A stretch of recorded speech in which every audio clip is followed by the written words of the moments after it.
ಬೆತ್ತಲೆಯಾಗಿ ಮೈಗೆಲ್ಲ ಕಚ್ಚಿ ಮರ್ಮಕ್ಕೆ ಮಣ್ಣು ಹಾಕಿ ಎಲ್ಲೆಲ್ಲಿ ಗಾಯಗಳಿತ್ತು ನನಗೆ ಗೊತ್ತಿಲ್ಲ. ಮುಖ ಎಲ್ಲ ಕಡೆ ಕಚ್ಚಿದ್ದಾರಮ್ಮ. ಮಗಳು ಸಿಕ್ಕಿದ್ದಿಲ್ಲ ಅಂತ ಅಂದರೆ ನಾನು ಮಗಳು ಈ ರೀತಿ ಮಾಡಿ ಬಿಸಿರ್ತನೆ ಗೊತ್ತಿರಲಿಲ್ಲ. ಹಾಗಾದರೆ ಸೌಜನ್ಯನ ಇಲ್ಲಿ ಪೂಜೆ ಇಲ್ಲಿ ನಾವು ಸುಟ್ಟಾಕಿದ್ದ ಜಾಗ ಇದು. ಸೌಜನ್ಯನೊಂದು ಹೋರಾಟ ಮಾಡಿ ಕಣ್ಣೀರು ಹಾಕಿ ಅವಳ ಹೆಸರು ಹೇಳ್ಕೊಂಡು ಕೋಟ್ಯಾಂತರ ರೂಪಾಯಿದು ಹಣ ಮಾಡಿ ಮನೆ ಕಟ್ಟಿದ್ದಲ್ಲ ಅಂತ ಅದು ಕೂಡ ನಮಗೆ ಅಪಾದನೆ ಬಂದಿದೆ. ಇವಾಗ ಸೌಜನ್ಯನ ಒಂದು ಏನೋ ಒಂದು ನೋವಿನಲ್ಲಿ ಮೊನ್ನೆ ತೀರ್ಕೊಂಡು ಇವಾಗ ನಮ್ಮ ಚಿಕ್ಕ ಮಗನೇ ನೋಡ್ಕೋಬೇಕಂದ್ರೆ ನನಗೆ 4 ಹೆಣ್ಣು 1 ಗಂಡು ಮಗು. ಸೌಮ್ಯ, ಸೌಜನ್ಯ, ಸೌಂದರ್ಯ, ಸೌಹಾರ್ದ. ಸೌಜನ್ಯನ ಹೆಸರು ಹೇಳ್ಕೊಂಡು ಕಣ್ಣೀರು ಹಾಕಿ ಹಣ ಮಾಡಿ ಮನೆ ಕಟ್ಟಿದಾರಂತ. 25-50 ಲಕ್ಷಕ್ಕಿಂತ ಜಾಸ್ತಿ ನಮ್ಮ ಸಾಲ ಬಾಕಿ ಇದೆ ಕಟ್ಟಲಿಕ್ಕೆ. ಕಾಲೇಜಲ್ಲಿ ಚಾಕ್ಲೇಟ್ ಎಲ್ಲ ಇದ್ರೆ ತಂದು ಕೊಡ್ತಿದ್ಲು ನಮಗೆ. 9th ಅಲ್ಲಿ ಓದ್ತಾ ಇದ್ವಲ್ಲ, ಸಣ್ಣ ಮಕ್ಕಳಿದ್ವಿ ಆಗ.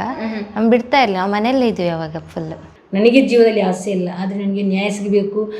ಆದ್ಮೇಲೆ ನಾನಿವತ್ತು ಪಾಂಗಳಕ್ಕೆ ಬಂದಿದ್ದೀನಿ. 2012 ಅಕ್ಟೋಬರ್ 9 ಇಲ್ಲಿ ಸೌಜನ್ಯ ಅಂತ ಒಂದು ಹುಡುಗಿ ಮೇಲೆ ಅತ್ಯಾಚಾರ ಹಾಗೆ ರೇಪ್ ಮರ್ಡರ್ ಆಗುತ್ತೆ.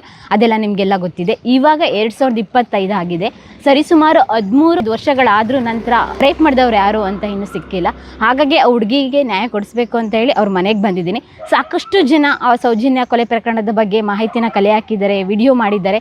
ಆದರೆ ನಾನು ಇಲ್ಲಿ ತೀರ್ಪುಗಾರಳಾಗಿ ಬಂದಿಲ್ಲ, ವರದಿ ಮಾಡೋಣ ಅಂತ ಬಂದಿದ್ದೀನಿ. ಸ್ಥಳದಲ್ಲಿ ಏನಾಯಿತು, ಇಲ್ಲಿ ಸ್ಥಳೀಯರು ಏನು ಹೇಳ್ತಾರೆ, ಸೌಜನ್ಯನ ಕೊನೆ ಬಾರಿ ನೋಡಿದಂಥ ಅವ್ರ ಮಾವ ಏನು ಹೇಳ್ತಾರೆ, ಅವ್ರ ಮನೆಯವರ ಪರಿಸ್ಥಿತಿ ಇವಾಗ ಹೇಗಿದೆ, ಇಂಚಿಂಚು ಮಾಹಿತಿಯನ್ನು ಸ್ಥಳಕ್ಕೇ ಹೋಗಿ ಕಲೆ ಹಾಕುವಂಥ ಪ್ರಯತ್ನ ಮಾಡ್ತಾ ಇದ್ದೀನಿ. ಅವ್ರ ಮನೆ ಎಲ್ಲಿ ಬರುತ್ತೆ ಅಂದರೆ ಪಾಂಗಳ ಅನ್ನೋ ಒಂದು ಪ್ರದೇಶದಲ್ಲಿ ಬರುತ್ತೆ. ಇದು ಒಂದು ಹಳ್ಳಿ.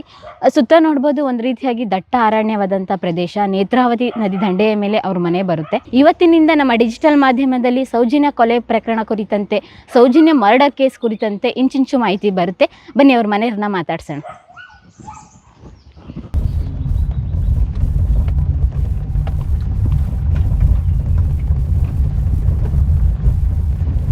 ಬನ್ನಿ ಸೌಜನ್ಯ ಅವ್ರ ಮನೆಗೆ ಹೋಗೋಣ. ನಮಸ್ತೆ, ಸೌಜನ್ಯ ಅವರ ತಾಯಿ ನೀವು. ನಮಸ್ತೆ. ಹೇಗಿದೆ ಇವಾಗಿನ ಮನೆ ಪರಿಸ್ಥಿತಿ? ಇವಾಗ ನೋಡಿ, ಸಮೀನ್ ಅವರು ಇದನ್ನೆಲ್ಲ ಇಡೀ ಕರ್ನಾಟಕದ ಜನತೆಗೆ, ಕೋಟ್ಯಾಂತರ ಜನಕ್ಕೆ ತಿಳಿಸಿದ್ದಾರೆ. ಸೌಜನ್ಯ ಕೊಲೆ ಪ್ರಕರಣ ಯಾವ ರೀತಿ ಆಗಿದೆ ಅನ್ನುವಂಥದ್ದು ಎಲ್ರಿಗೂ ತಿಳಿಸಿದ್ದಾರೆ. ಆದ್ದರಿಂದ ಇವತ್ತು ಎಷ್ಟೋ ಜನ ನಮ್ಮ ಮನೆಗೆ ಬಂದು ನಮಗೆ ಸಾಂತ್ವನ ಹೇಳಿ, ನಿಮ್ಮ ಮಗಳಿಗೆ ಯಾವ ರೀತಿ ಇಲ್ಲಿ ಕೊಲೆ ಪ್ರಕರಣ ಆಗಿದ್ದೆ, ಯಾರಿಂದ ಆಗಿದ್ದೆ ಅನ್ನುವಂಥ ಪ್ರಶ್ನೆಯನ್ನೆಲ್ಲ ಕೇಳಿ ಅವರಿಗೆ ನಾನು ಯಾವ ರೀತಿ ಆಗಿದೆ ಅಂತ ತಿಳಿಸ್ತಾ ಬಂದಿದ್ದೇನೆ. ಅದರಿಂದ ನಮಗೆ ಸ್ವಲ್ಪ ಈ ಜನರಿಂದ ನಮಗೆ ನ್ಯಾಯ ಸಿಗುತ್ತೆ ಅನ್ನುವಂಥದ್ದು ನಮಗೆ ಭರವಸೆ ಇದೆ. ಅದರಿಂದ ಇವತ್ತು ನಾವು ಸಂತೋಷವಾಗಿದ್ದೇವೆ ಅಮ್ಮ. ನಿಮ್ಮ ಜೊತೆ ನಾವು ಯಾವಾಗಲೂ ಇದ್ದೇ ಇರ್ತೀವಿ. ಖಂಡಿತ ಅಮ್ಮ. ಇವಾಗ ಜೀವನಾಂಶಕ್ಕೆ ನಿಮ್ದೊಂದು ಅಂಗಡಿ ಇದೆ ಅಂತ ಗೊತ್ತಾಯ್ತು. ಎಲ್ಲಿ ಅಂಗಡಿ, ಏನು ಅಂಗಡಿ ಮಾಡಿ? ಅದೇನಂದರೆ ನಮ್ಮ ಫ್ಯಾಮಿಲಿಗೆ ಅಂಗಡಿ ಇರುತ್ತೆ, ನಮ್ಮ ಮನೆಗೆ ಅಂತ ಅಂಗಡಿ ಇಲ್ಲ. ಅದು ತಮ್ಮನಿಗೆ ಅಂಗಡಿ ಇರುತ್ತೆ. ಆ ಕಡೆ ಸುಬ್ರಹ್ಮಣ್ಯ ಸೌತಡಕ್ಕೆ ಹೋಗುವ ರಾಜ್ಯ ರಸ್ತೆಯ ಪಕ್ಕನೆ ಸೌಜನ್ಯ ಸ್ಟೋರಸ್ ಅಂತ ಒಂದು ಬೋರ್ಡ್ ಹಾಕಿದ್ದಾರೆ. ಓ, ಅವ್ರ ಹೆಸರೇ ಇಟ್ಟಿದ್ದು? ಹೌದು, ಅವಳದೇ ಹೆಸರು ಇಟ್ಟಿದ್ದಾನೆ ಅವನು ತಮ್ಮ. ಓಕೆ. ಅಲ್ಲಿ ಅವನಿಗೆ ಹೋಟ್ಲು ಅಂಗಡಿ ಇದೆ. ಹೋಟೆಲ್ ಅಂದರೆ ನೀವು ನಲ್ಲಿ ಹೋಗ್ತಾ ಇರ್ತೀನಿ, ನಾನು ಹೋಗ್ತಾ ಇರ್ತೀನಿ. ಓಕೆ. ಇವಾಗ ನಿಮ್ದು ತೋಟ ಎಲ್ಲ ಇದೆ? ತೋಟ ಇದೆ. ಎಷ್ಟು ಎಕರೆ ಇದೆ ಅಮ್ಮ? ನಮಗೆ ಒಂದು ತೋಟ ಅಂದರೆ ಒಂದೂವರೆ ಸಾವಿರ ಅಡಿಕೆ ಮರ ಇದೆ. ಆಮೇಲೆ ಒಂದು ಲಬ್ಬರ್ 250 ಇದೆ. ಅಷ್ಟೇ ಇದೆ, ಅಷ್ಟೇ. ಸ್ವಲ್ಪ ಒಂದು 6-7 ಎಕರೆ ಜಾಗ, ಖಾಲಿ ಜಾಗ ಎಲ್ಲ ಇರುತ್ತೆ. ಅಂದರೆ ನೀವು ತಲಾಂತರದಿಂದ ಅಡಿಕೆ, ರಬ್ಬರ್ ಎಲ್ಲ ಅದೇ ಬೆಳ್ಕೊಂಡು ಬಂದಿರೋರು ನಾವು. ಇಲ್ಲೇ ಸಾಕಷ್ಟು ಅಡಿಕೆಗಳನ್ನ ನೋಡ್ತೀವಿ. ಈ ವರ್ಷ ಎಷ್ಟು ಬಂದಿದೆ? ಈ ವರ್ಷ ಏನಿಲ್ಲ, ಒಂದು 10 ಕ್ವಿಂಟಲ್ ಅಷ್ಟೇ. ಭಾರಿ ಕಮ್ಮಿ. ಈ ವರ್ಷ ಯಾವುದೂ ಇಲ್ಲ, ತುಂಬಾ ಕಡಿಮೆ ಆಗಿದೆ. ಅಂದರೆ ಕೊಲೆ ರೋಗ ಎಲ್ಲ ಬಂದು ಬಿದ್ದು ಹೋಗಿ ಏನಿಲ್ಲ ಇವಾಗ. ಅಂದರೆ ಅಡಿಕೆಯಿಂದ ಎಷ್ಟು ಆದಾಯ ಬರುತ್ತೆ? ಜೀವನಾಂಶಕ್ಕೆ ಏನು ಕೊಡ್ತೀವಿ? ಇಲ್ಲ, ಸಾಕಾಗಲ್ಲ. ಹೊರಗಿಂದ ದುಡ್ಡಿದ್ರೆ ಮಾತ್ರ ನಮ್ಮ ಜೀವನಕ್ಕೆ ಸಾಕಾಗುತ್ತೆ. ಅಡಿಕೆಯಿಂದ ಖಂಡಿತ ನಮಗೆ ಸಾಕಾಗಲ್ಲ. ಅಂದರೆ ಇವಾಗ 1-1.5 ತಿಂಗಳು ಹಿಂದೆ ನಮ್ಮ ಯಜಮಾನ್ರು ತಿರ್ಕೊಂಡ್ರು. ಸೌಜನ್ಯನ ಏನೋ ಒಂದು ನೋವಿನಲ್ಲಿ ಹುಷಾರ ಇಲ್ಲದೆ ಅವರಿಗೆ ಸ್ವಲ್ಪ ಇದಾಯಿತು. ಮೊನ್ನೆ ತೀರ್ಕೊಂಡ್ರು. ಇವಾಗ ನಮ್ಮ ಚಿಕ್ಕ ಮಗನೇ ನೋಡ್ಕೋಬೇಕಂದ್ರೆ ನನಗೆ 4 ಹೆಣ್ಣು 1 ಗಂಡು ಮಗ. 4 ಜನ ಹೆಣ್ಣು ಮಕ್ಕಳು? ಹೌದು. ಎರಡನೇವಳು ಸೌಜನ್ಯ. ಓಕೆ. ಫಸ್ಟ್ನೇವರು ಸೌಮ್ಯ, ಸೌಜನ್ಯ, ಸೌಂದರ್ಯ, ಸೌಹಾರ್ದ. ಸೌಮ್ಯವನ್ನು ನಾವು ಮದುವೆ ಆಗಿ ಕೊಟ್ಟಿದ್ದಾರೆ. ಇವಾಗ 2 ಮಕ್ಕಳಿದ್ದಾರೆ. ಇವಾಗ 3ನೇವಳಿಗೆ ಮದುವೆಗೆ ಸಣ್ಣ ಮಗು ಇದೆ. ಈಗ ಒಬ್ಬಳು ಮನೆಯಲ್ಲಿ ಇದ್ದಾಳೆ. ಇವಾಗ ಬ್ಯಾಸನ್ ಡಿಸೈನ್ ಮಾಡಿ ಉಜಿರೆಗೆ ವರ್ಕಿಗೆ ಹೋಗ್ತಾ ಇದ್ದಾಳೆ. ಮಗ ತಂದೆದು ಏನು ಕೆಲಸ ಇದೆಯೋ ಅದನ್ನು ಮಾಡಿಕೊಂಡು ತೋಟ ಎಲ್ಲ ನೋಡಿಕೊಂಡು ಫ್ಯಾಮಿಲಿಯನ್ನು ಸಾಕ್ತಾ ಬಂದಿದ್ದಾನೆ. ಅವನಿಗೆ 23 ವಯಸ್ಸು ಅಷ್ಟೇ. ನಮ್ಮ ಜೀವನ ಅಂದರೆ ತುಂಬ ಕಷ್ಟದಲ್ಲಿ ಇವಾಗ ನಾವು ಜೀವನ ಸಾಕ್ತಿದ್ದೇವೆ. ದೊಡ್ಡ ಮನೆ ಕಟ್ಟಿದವರದ್ದು ಏನಿಲ್ಲ. ಅಂದರೆ ನಮಗೆ ಎಲ್ಲರೂ ಹೇಳ್ತಾ ಇದ್ದಾರೆ ಸೌಜನ್ಯನ ಹೆಸರು ಹೇಳ್ಕೊಂಡು ಕಣ್ಣೀರು ಹಾಕಿ ಹಣ ಮಾಡಿ ಮನೆ ಕಟ್ಟಿದ್ದಾರೆ ಅಂತ. ನಮಗೆ ಒಂದು ಮನೆ ಕಟ್ಟಲಿಕ್ಕೆ 7-8 ವರ್ಷ ನಾವು ತೆಕ್ಕೊಂಡಿದ್ದೇವೆ. ಅಂದರೆ ಮನೆ ಯಾವಾಗಲೇ ಕಟ್ಟಲಿಕ್ಕೆ ಆರಂಭ ಮಾಡಿದ್ದು? ನಾವು ಕಟ್ಟಲಿಕ್ಕೆ ಒಂದು 7 ವರ್ಷದಿಂದ ಕಟ್ಟಲಿಕ್ಕೆ ಪ್ರಾರಂಭ ಮಾಡಿದ್ದೇವೆ. ಇವಾಗ ಗೃಹ ಪ್ರವೇಶವಾಗಿ 2 ವರ್ಷ ಆಯಿತು, ಮೊನ್ನೆ ಜನವರಿ 26ಕ್ಕೆ. ಅಯ್ಯೋ, ಅದಕ್ಕೆಲ್ಲ ತಲೆ ಕೆಡಿಸ್ಕೊಂಬೇಡಿ ಅಮ್ಮ. ಯಾಕೆ ಅಂತ ಹೇಳಿದರೆ ನಮ್ಮನೆ ಹೆಣ್ಮಗಳು ಇದ್ದಂಗೆ ಎಲ್ಲರೂ ಹಂಗೆ ಅಂದ್ಕೊಂಡಿರೋದು. ಹಾಗಾಗಿ ನಾವು ಇಲ್ಲಿಗೆ ಬಂದಿದ್ದೀವಿ. ಇಷ್ಟು ದಿನ ಸಾಕಷ್ಟು ಮಾಧ್ಯಮಗಳಲ್ಲಿ ಸುದ್ದಿನ ನೋಡಿದ್ದೆ. ಅದೇ ಸ್ಥಳಕ್ಕೆ ಹೋಗಿ ಅವ್ರ ತಾಯಿನ ಮಾತಾಡಿಸ್ಬೇಕು ಅಂತ ಹೇಳಿ ಇವಾಗ ಬಂದಿದ್ದೀವಿ ನಾವು. ಸಾಕಷ್ಟು ಜನ ಬರ್ತಾ ಇದ್ದಾರೆ ಅಂತ ಗೊತ್ತಾಯಿತು. ಆದರೆ ಮನೆಗೆಲ್ಲ ಎಷ್ಟು ಆಯ್ತಮ್ಮ? ಸಾಲ ಮಾಡಿದ್ರಾ ಮನೆ ಕಟ್ಟಲಿಕ್ಕೆ? ಸಾಲ ಇನ್ನೂ ತುಂಬ ಐತೆ. ಎಷ್ಟಿದೆ ಸಾಲ? ನಮಗೆ 3 ಬ್ಯಾಂಕಲ್ಲಿ ಈಗ ಬಾಕಿ ಇರುವಂಥ ಒಂದೊಂದು ಬ್ಯಾಂಕಲ್ಲಿ 4.5 ಲಕ್ಷ, ಮತ್ತೊಂದು 6 ಲಕ್ಷ, ಆಮೇಲೆ 17 ಲಕ್ಷ ಒಂದು ಬ್ಯಾಂಕಲ್ಲಿದೆ. ಅಂದರೆ ಸಾಧಾರಣ ಒಂದು 25-50 ಲಕ್ಷಕ್ಕಿಂತ ಜಾಸ್ತಿ ನಮ್ಮ ಸಾಲ ಬಾಕಿ ಇದೆ ಕಟ್ಟಲಿಕ್ಕೆ. ಅದನ್ನು ಈ ಅಡಿಕೆ ಸಾಕಾಗಲ್ಲ. ಮತ್ತು ನಮ್ಮ ಯಜಮಾನರಿಗೆ ಅವರಿಗೆ ನಾವು ಹುಷಾರಾಗಿ ಬರಬೇಕಂತ ಅದರಲ್ಲಿ ಕೂಡ ನಾವು ಕೈ ಸಾಲ ಎಲ್ಲ ಮಾಡಿದ್ದು ಒಂದು 10-20 ಲಕ್ಷ ಅದು ಸಾಲ ಇದೆ.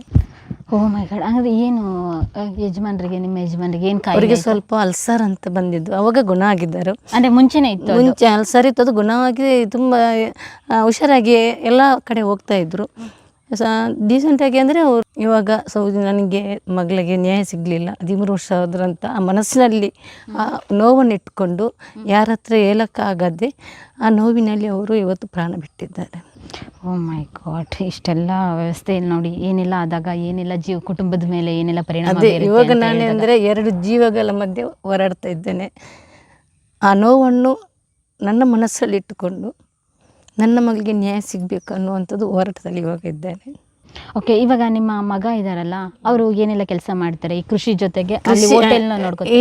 ಇಲ್ಲ, ಅವನು ಕೃಷಿಯ ಜೊತೆಗೆ ಅವನ ಅಪ್ಪ PWಯ ಪ್ರೈವೇಟಾಗಿ ವರ್ಕಿಂಗ್ ಮಾಡ್ತಾ ಇದ್ದಾರೆ.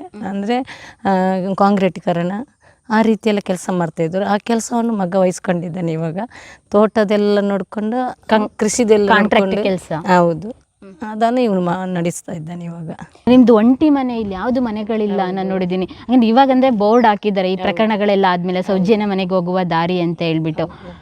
ಫುಲ್ಲು ಕೆಳಗಡೆ ಬರಬೇಕು ನಿಮ್ಮ ಮನೆಗೆ, ಅಲ್ಲಿ ರೋಡ್ ಸೈಡಿಂದ ಏನಿಲ್ಲ ಫೆಸಿಲಿಟೀಸ್.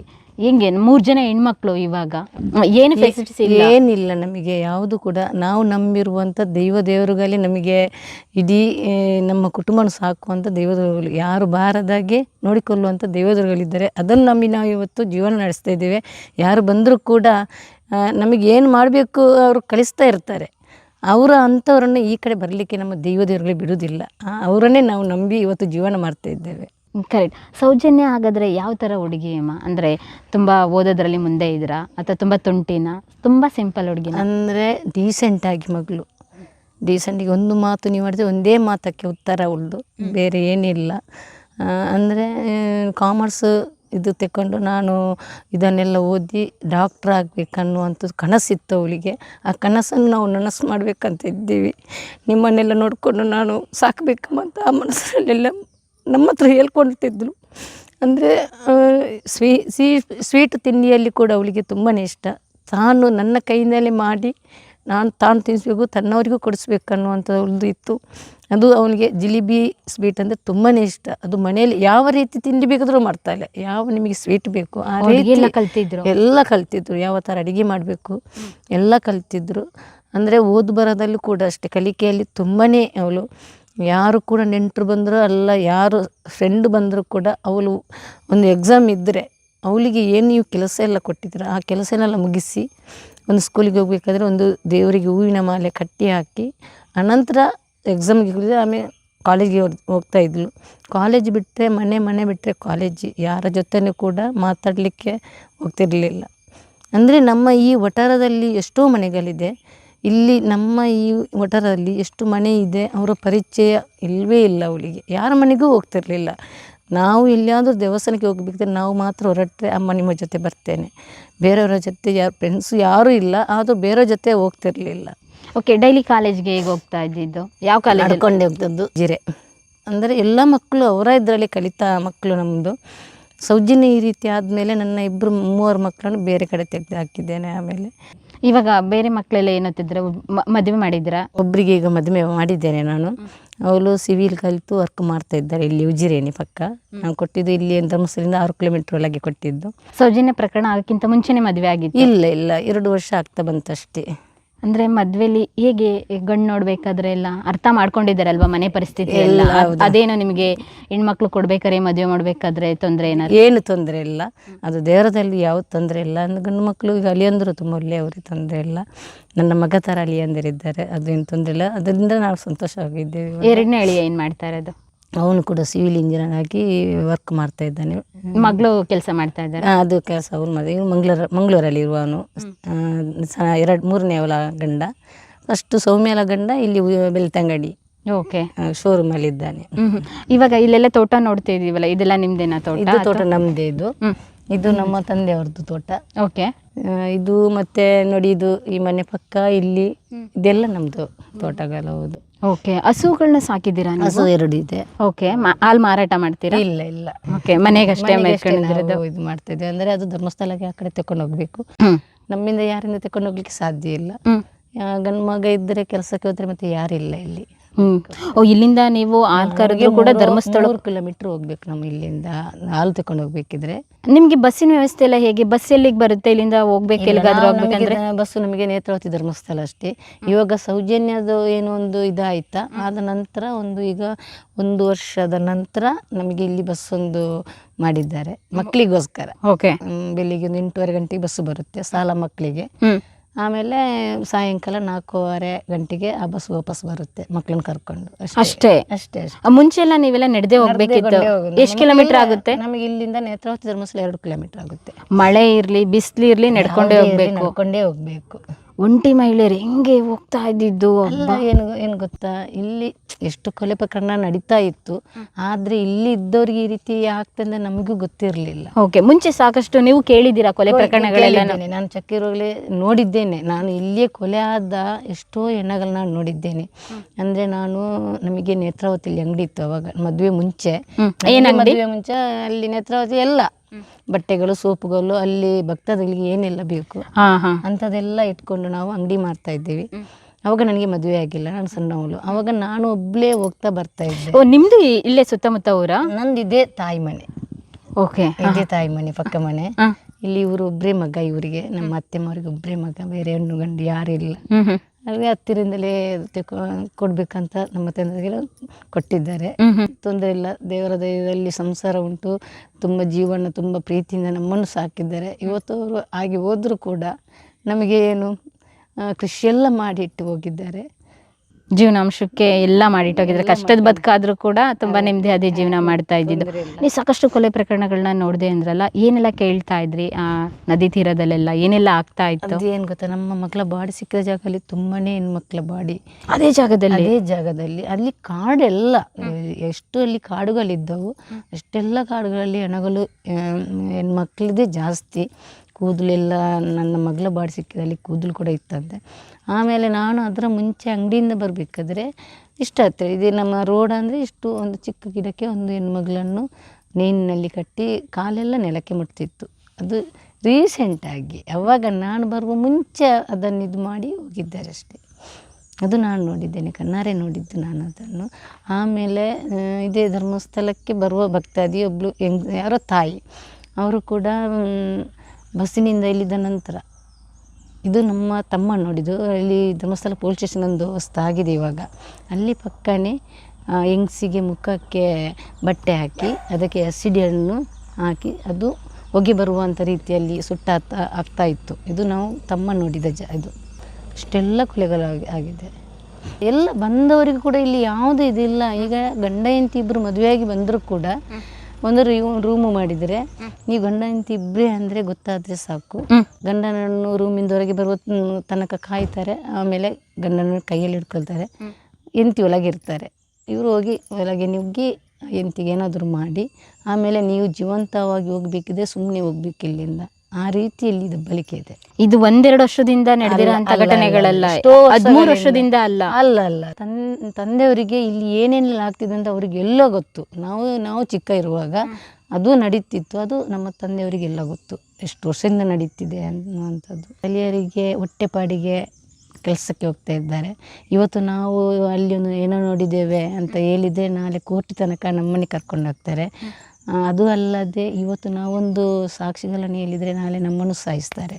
ಯಾಕಂದರೆ ಈಗ ಸೌಜನ್ಯ ಪ್ರಕರಣದಲ್ಲಿ ಕೂಡ 5 ಜನಗಳನ್ನು ಸಾಕ್ಷಿಗಳನ್ನು ಸಾಯಿಸಿದ್ದಾರೆ ಜೀವಂತವಾಗಿ. ಸಾಕ್ಷಿ ಯಾರೂ ಹೇಳಬಾರ್ದು, ಇಲ್ಲಿ ಮಾಡಿದ್ದಾರೆ ಅನ್ನುವಂಥದ್ದು ಯಾರು ಕೂಡ ಹೇಳಬಾರ್ದು.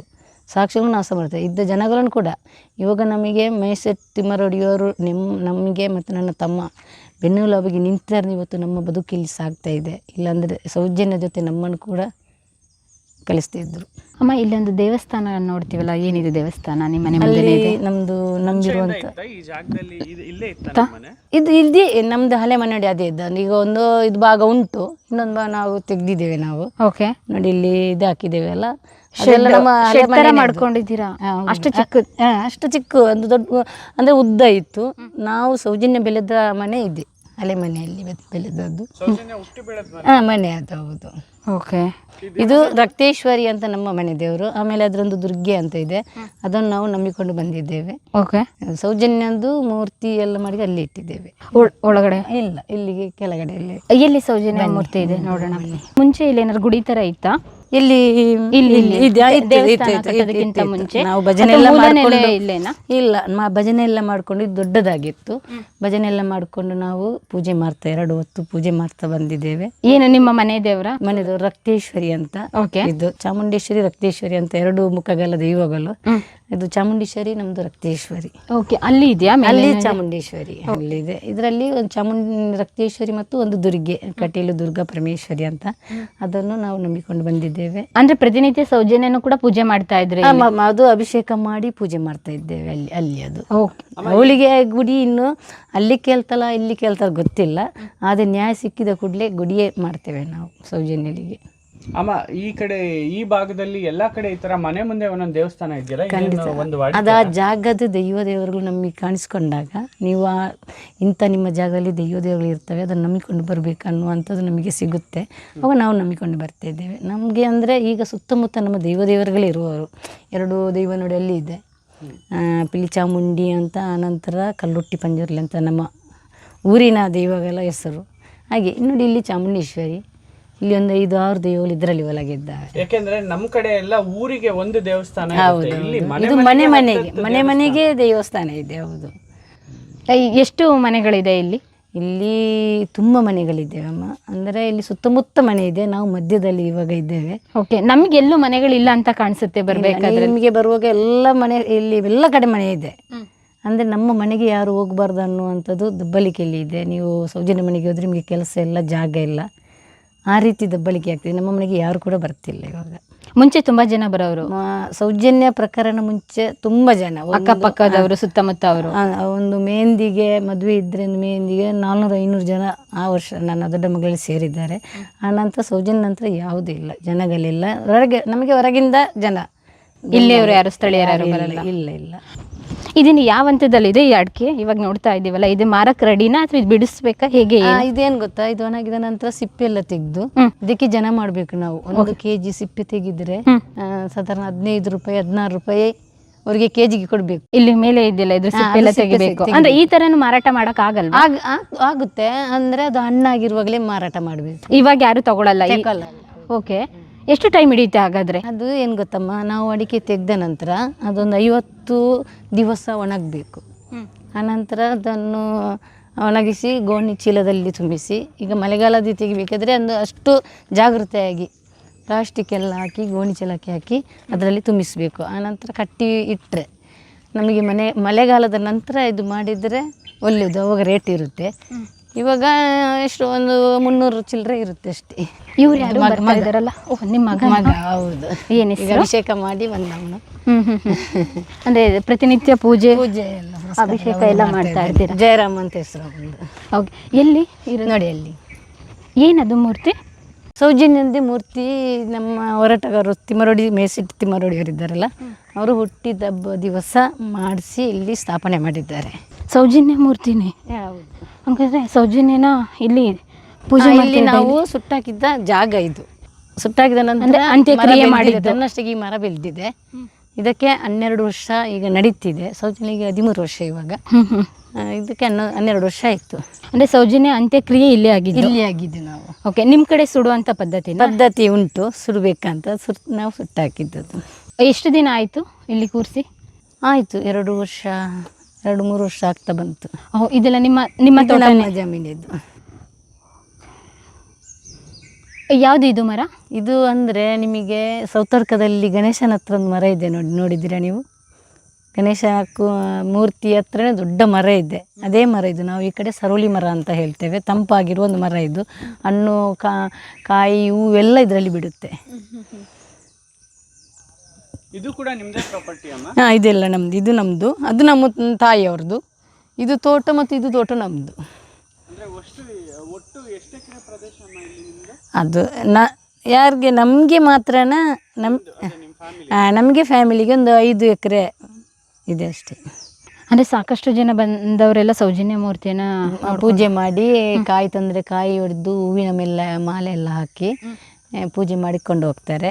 ಮನೆಗೆ ಬಾರದಿದ್ದರೂ ಕೂಡ ಸೌಜನ್ಯ ಬಳಿ ಬಂದು ಏನೆಲ್ಲ ಪೂಜೆ ಮಾಡಬೇಕದನ್ನೆಲ್ಲ ಪೂಜೆ ಮಾಡ್ಕೊಂಡು ಹೋಗ್ತಾರೆ. ಅನಂತರ ನೋಡಿ, ಇದೆಲ್ಲ ಸಿಕ್ಕಿದ್ದು ಹರಕೆಯಾಗಿ ಬಂದ ವಸ್ತುಗಳಿದು. ದೀಪ ಆಗಲಿ, ಗಂಟೆ ಆಗಲಿ, ತ್ರಿಶೂಲ ಆಗಲಿ ಎಲ್ಲವೂ ಕೂಡ ಹರಕೆಯಾಗಿ ಬಂದದ್ದು. ಇದು ಕೂಡ ಮೊನ್ನೆ ಹರಕೆ ಬಂದದ್ದು, ಈ ಗಂಟೆ ಕೂಡ. ಅಂದರೆ ಅವರಿಗೆ ಯಾವ ರೀತಿ ನಿಮಗೆ ಕೆಲಸ ಎಲ್ಲ ಆಗಬೇಕು ಅವಳನ್ನು ಬೇಡಿಕೊಂಡ್ರೆ ಇವತ್ತು ಎಲ್ಲವನ್ನು ಮಾಡಿಕೊಡ್ತಾಳೆ. ಅಂದರೆ ಸೌಜನ್ಯದ ಒಂದು ದೇವ್ರ ರೀತಿಯಾಗಿ ಇಲ್ಲಿ ಆರಾಧನೆ ಮಾಡಿದ್ದಾಳೆ ಅವಳು. ಅದರಿಂದ ಆರಾಧನೆ ನಾವು ಮಾಡ್ಕೊಂಡು ಶಕ್ತಿ ದೇವತೆಯಾಗಿ ಈ ಭಾಗದ ಜನರು ಆರಾಧನೆ ಮಾಡ್ತಾರೆ. ಅಕ್ಕಪಕ್ಕದವರು ಬರ್ತಾರ ಅಥವಾ ಹೊರಗಿನವರು ಮಾತ್ರ? ಅಕ್ಕಪಕ್ಕದವ್ರು ಈ ಕಡೆ ಯಾರು ಬರಲ್ಲ. ಹೊರಗಿನವರು ಎಲ್ಲ ಕಡೆ ಬ್ಯಾಂಗ್ಳೂರು, ಮೈಸೂರು, ಧಾರವಾಡ, ಹುಬ್ಬಳ್ಳಿ ಆ ಕಡೆಯಿಂದ ಬಂದು ಪೂಜೆ ಎಲ್ಲ ಮಾಡ್ಕೊಂಡು ಹೋಗ್ತಾರೆ. ಹಾಗಾದ್ರೆ ನಿಮ್ಮ ಮನೆಗೆ ಯಾವಾಗ್ಲೂ ಯಾರು ಬರ್ತಾರೆ ಅಂತ ಹೇಳಕ್ಕಾಗಲ್ಲ. 24/7 ಇವಾಗ ಪ್ರಕರಣ ಆದ ನಂತರ ಓಪನ್ ಮನೆ. ನೀವೆಲ್ಲರ ಜೊತೆ ನಾವು ಮಾತಾಡ್ತೀರಾ? ಎಲ್ರಿಗೂ ಶಕ್ತಿ ಇದೆ ಅಂದ್ರೆ ಕಾರಣನೇ ನೋಡಿ, 13 ವರ್ಷ ಜೀವಂತವಾಗಿದೆ ಇವಾಗ ನೋಡಿ. ಅದರಿಂದ ನಾವು ಅವಳಿಗೆ ಶಕ್ತಿ ಇದೆ ಅನ್ನುವಂಥದ್ದು ಈಗ ಹೇಳ್ತಾ ಬಂದಿದೆ. ಇಲ್ಲಿ ಈ ಊರಲ್ಲಿರುವಂತಹ ಹೆಣ್ಮಕ್ಳು ಈ ಪ್ರಕರಣ ಆದ ನಂತರ ಪಾಪ ಅವರ ಫ್ಯಾಮಿಲಿಗೆ ಹೇಗೆ ಅದನ್ನೆಲ್ಲ ಅದೇನು ಗೊತ್ತಾ ಅಮ್ಮ, ನನ್ನ ಮಗಳ ಒಂದು ಅತ್ಯಾಚಾರ ಪ್ರಕರಣದ ನಂತರ ಮೊದಲು ಮಕ್ಕಳೆಲ್ಲ ನಡ್ಕೊಂಡು ಹೋಗ್ತಾಯಿದ್ರು. ಇವಾಗ ನೋಡಿ ಆಟೋ ರಿಕ್ಷಾ ಬಸ್ಸು ಎಲ್ಲ ಇದು ಮಾಡಿ ಮಕ್ಕಳನ್ನ ಕರ್ಕೊಂಡು ಹೋಗ್ತಾರೆ. ಸ್ಕೂಲ್ ಬಿಟ್ಟ ನಂತರ ಕರ್ಕೊಂಡು ಬರ್ತಾರೆ ಮನೆಗೆ. ಆ ರೀತಿ ಇವಾಗ ಅಷ್ಟು ಜಾಗೃತರಾಗಿ ಮಕ್ಕಳನ್ನ ನೋಡ್ಕೊಳ್ತಾರೆ ಇವಾಗ. ಅಮ್ಮ, ಸೌಜನ್ಯ ಪ್ರಕರಣ ಆದಮೇಲೆ ಬೇರೆ ಯಾವ ಒಂದು ಪ್ರಕರಣಗಳು? ಯಾವುದಿಲ್ಲ, ಸೌಜನ್ಯನೇ ಕೊನೆಯಾಗಿದ್ದಾರೆ. ಮತ್ತೆ ಬೇರೆ ಇಲ್ಲಿ ನೀವು ಹೇಳ್ದಂಗೆ ಲಾಡ್ಜಲ್ಲಿ ಕರ್ಕೊಬಂದಾಗ ಗಂಡ ಹೆಂಡತಿ ಇಲ್ಲ ಅತ್ಯಾಚಾರ ಮಾಡಿ ಒಳಗೆ ಸೇರ ಆ ಥರದ್ದು ಏನು ಕೇಳಿ ಬಂದಿಲ್ಲ? ಅದು ಕೂಡ ಇವಾಗ ಇಲ್ಲ. ಅಂದರೆ ಅದಕ್ಕೆ ಸಾಕ್ಷಿಗಳು ತುಂಬ ಜನ ಇದ್ದಾರೆ. ನಮಗೆ ಕೋರ್ಟಿಗೆ ಕಲಿಸ್ಕೊಂಡು ನಾವು ಕೂಡ ಸಾಕ್ಷಿ ಹೇಳಲಿಕ್ಕೆ ಬರ್ತೇವೆ ಅಂತ ತುಂಬ ಜನ ಬ್ಯಾಂಗ್ಳೂರಲ್ಲಿ ಇದ್ದಾರೆ. ಗಂಡ ಹೆಂಡತಿ, ತಾಯಿ ಮಗಳು ಎಲ್ಲರೂ ಇದ್ದಾರೆ. ಇವರು ಏನೆಲ್ಲ ಅನ್ಯಾಯ ಮಾಡಿದ್ದಾರೆ ಅವರಿಗೆ ಅದನ್ನೆಲ್ಲ ನಾವೆಲ್ಲ ಹೇಳ್ಕೊಂಡು ಬರ್ತೇವೆ ಅಂತೇಳಿ ಸಾಕ್ಷಿಗೆ ಅವರಿದ್ದಾರೆ, ರೆಡಿಯಾಗಿದ್ದಾರೆ. ಸೌಜನ್ಯ ಪ್ರಕರಣ ಆದ ನಂತರ ಎಲ್ಲರೂ ಕೂಡ ಧ್ವನಿ ಎತ್ತೋದಕ್ಕೆ ಆರಂಭ ಮಾಡಿದ್ರು. ಯಾರೆಲ್ಲ ಅನ್ಯಾಯಕ್ಕೆ ಒಳಗಾಗಿದ್ರು ಅವರೆಲ್ಲ ಧ್ವನಿ ಎತ್ತಿದ್ರು. ಇಷ್ಟು ದಿನ ಭಯ ಪಡ್ತಾ ಇದ್ರು, ಮಾತಾಡಿದ್ರೆ ಹೇಗೋ ಪಾಪ ಅವ್ರಿಗೆ ಹೆದರಿಕೆ ಇತ್ತು. ಅದರಿಂದ ಇವಾಗ ಸೌಜನ್ಯ ನಂತರ ನಮಗೆ ಏನೆಲ್ಲಿ ಅನ್ಯಾಯ ಆಗಿದೆ, ಯಾರೆಲ್ಲ ಮಾಡಿದ್ದಾರೆ ಅನ್ನುವಂಥದ್ದು ಎಲ್ಲರೂ ಇವಾಗ ಬಾಯಿ ಬಿಟ್ಟಿದ್ದಾರೆ. ಓಕೆ ಅಮ್ಮ, ನೀವು ಸೌಜನ್ಯ ಪ್ರಕರಣ ಆಯ್ತಲ್ಲ, ಹಿಂದಿನ ದಿನ ಏನಾಯಿತು? ನೀವೆಲ್ಲ ಹೋಗಿದ್ರೆ ಅಥವಾ ಮನೇಲೇ ಇದ್ದರೆ? ಏನು ಕೆಲಸಗಳನ್ನ ಮಾಡ್ತಾ ಇದ್ರಿ? ಇಲ್ಲ, ನಾನು ಅವತ್ತು ನಮ್ಮ ಕಾಲೇಜಿಗೆ ಹೊರಡುವಾಗ ಮನೆಯಲ್ಲಿ ಹೊಸ ಅಕ್ಕಿ ಊಟ ಇತ್ತು. ಹೊಸ ಅಕ್ಕಿ ಊಟ ಅಂದರೆ ಆಗಿನ ಬಂದಂಥ ಫಸ್ಲು ಹೊಸ ಬೆಳೆದ ಏನಂದರೆ ನಾವು ಭತ್ತ ಬೆಳಿತೇವೆ, ದೇವರಿಗೆಲ್ಲ ಒಂದು ಇದು ಮಾಡಿ ಅದು ಹೊಸ ಅಕ್ಕಿ ಊಟ ಮಾಡಿ ದೇವರಿಗೆಲ್ಲ ಬಡಿಸಿ ನಂತರ ಒಂದು 4 ಜನರನ್ನು ಕರೆದು ಊಟ ಎಲ್ಲ ಹಾಕ್ತೇವೆ ಪ್ರತಿ ವರ್ಷ. ಓಕೆ, ಅವಾಗ ಅವತ್ತು ಅದೇ ಇದ್ದದ್ದು. ಅವತ್ತು ಖಾಲಿ 1 ಲೀಟರ್ ಕಾಫಿ ಕುಡಿದು ಅಂದರೆ ನನ್ನ ತಾಯಿ ಮನೆಯಲ್ಲಿ ಮಲಗ್ತಿದ್ಲು. ಇಲ್ಲಿ ನಾನು ಮನೆಯೊಳಗಿದ್ದೆ. ಅಮ್ಮ ನಾನು ಹೋಗಿ ಬರ್ತೇನೆ, ಆ ಮನೆಯಲ್ಲಿದ್ದೆ. ನಾನು 1 ಗಂಟೆಗೆ ಬರ್ತೇನೆ ಅಮ್ಮ ಊಟಕ್ಕೆ ಅಂತ ಹೇಳಿ ನಾನು ಅವತ್ತು ಮುಖ ನೋಡಿಲ್ಲ.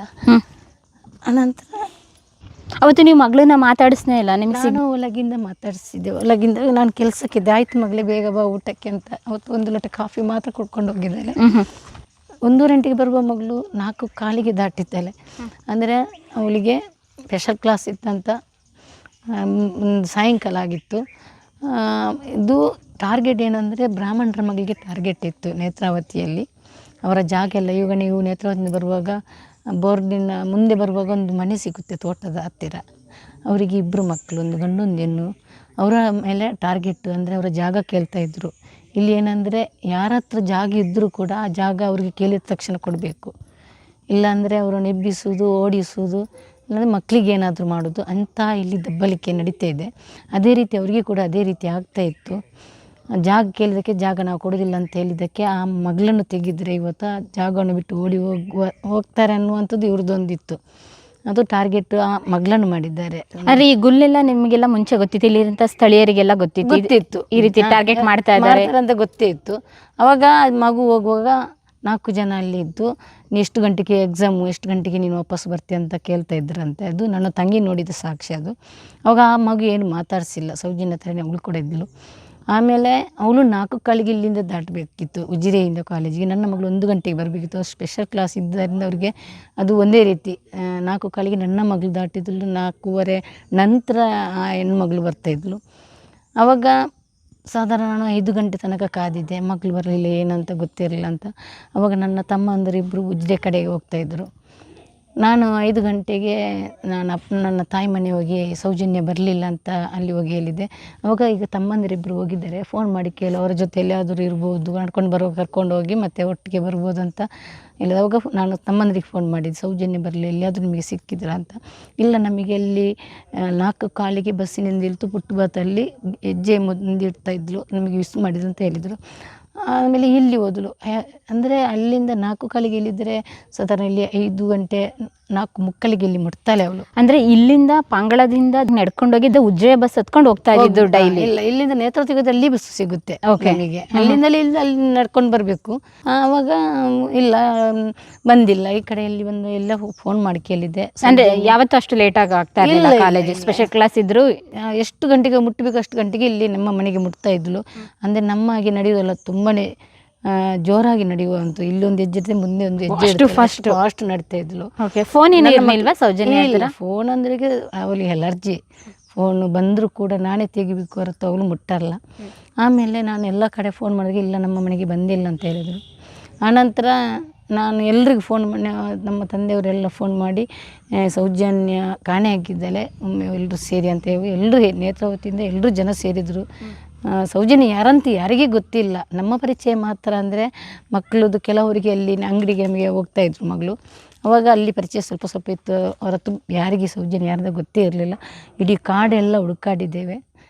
ಆ ವೇಳೆಗೆ ಎಷ್ಟು ಗಂಟೆ ಆಗಿತ್ತು, ಎಷ್ಟು ಟೈಮ್ ಆಗಿತ್ತು? ಆಮೇಲೆ ನಾವು 7 ಗಂಟೆ ನಂತರ ಎಲ್ಲ ಕಾಡು, ಗೊಮ್ಮಟೇಶ್ವರ ಕಾಡು, ಅದು ನೇತ್ರಾವತಿ, ಅಲ್ಲಿ ಎಲ್ಲ ಹುಡುಕಾಡಿದ್ದೇವೆ. ಆ ಜಾಗದಲ್ಲಿ ಎಲ್ಲಿ ಇರಲಿಲ್ಲ. ಅವ್ರ ಫ್ರೆಂಡ್ಸು, ಅವ್ರ ಕಾಲೇಜ್ ಎಲ್ಲ ಕೇಳಿದ್ರಿ? ಎಲ್ಲ ಕೇಳಿದ್ದೇವೆ. ಫ್ರೆಂಡ್ಸ್ ಅಂದರೆ ಈ ಕಡೆ ಒಂದು 6 ಕಿಲೋಮೀಟ್ರು ಒಳಗೆ ಹೋಗಬೇಕು ಅವಳ ಫ್ರೆಂಡ್ಸು. ಈ ಕಡೆ ಯಾರು ಫ್ರೆಂಡ್ಸ್ ಇಲ್ಲ. ಅವಳಿಗೆ ಫೋನ್ ಮಾಡಿದಲ್ಲಿ, ಇಲ್ಲ ನಮಗೆ ಬಸ್ಸಿನಿಂದ ನೇತ್ರಾವತಿ ಅವಳು ಇಲ್ಲಿದ್ದಾಳೆ, ನಾಳೆ ಬರುವಾಗ ನನಗೆ ಜಿಲೇಬಿ ಮಾಡಿಕೊಂಡು, ಅಂದರೆ ಬರ್ತಡೇ 18ಕ್ಕೆ ಬರ್ತಡೇ, 9ನೇ ತಾರೀಕಿಗೆ ಈ ರೀತಿ ಆಗಿದೆ, 18ನೇ ತಾರೀಕಿಗೆ ನಾನು ನಿನಗೆ ಜಿಲೇಬಿ ಮಾಡ್ಕೊಂಡು ಬರ್ತೇನೆ ಅಂತ ನನ್ನ ಹತ್ರ ಹೇಳಿದ್ದಾರೆ. ಅಂದರೆ ಮರುದಿವಸ ರಜೆ, ಮರುದಿವಸ ಹೊರನಾಡು ಸಿಂಗರಿಗೆ ನಾವು ಹೊರಟಿದ್ದೇವೆ, ಹೋಗ್ಬೇಕಮ್ಮ ಅಂತ ಹೇಳ್ತಾಯಿದ್ರು. ಆವಾಗ ಇಲ್ಲ ಬರಲಿ, ಅವಳು ಅಲ್ಲಿ ಇಲ್ದರೆ ನನಗೆ ಗೊತ್ತಿಲ್ಲ ಅಂತ ಅವಳು ಕೂಡ ಹೇಳಿದ್ಳು. ಆನಂತರ ಆ ಜಾಗ ಎಲ್ಲ ಹುಡುಕಿದಾಗ ಎಲ್ಲಿ ಇರಲಿಲ್ಲ. ಎಲ್ಲ ಟಾರ್ಚಿ, ಮೊಬೈಲ್ ಲೈಟ್ ಎಲ್ಲ ಹಾಕ್ಕೊಂಡು ಹುಡುಕಿದ್ರೆ ಎಲ್ಲಿ ಇರಲಿಲ್ಲ. ಮರುದಿವಸ ನನ್ನ ತಮ್ಮಂದಿರು ಮತ್ತು ಅಷ್ಟು ಜನ ಸೇರಿ ಹುಡುಕಾಡಿದ್ರು.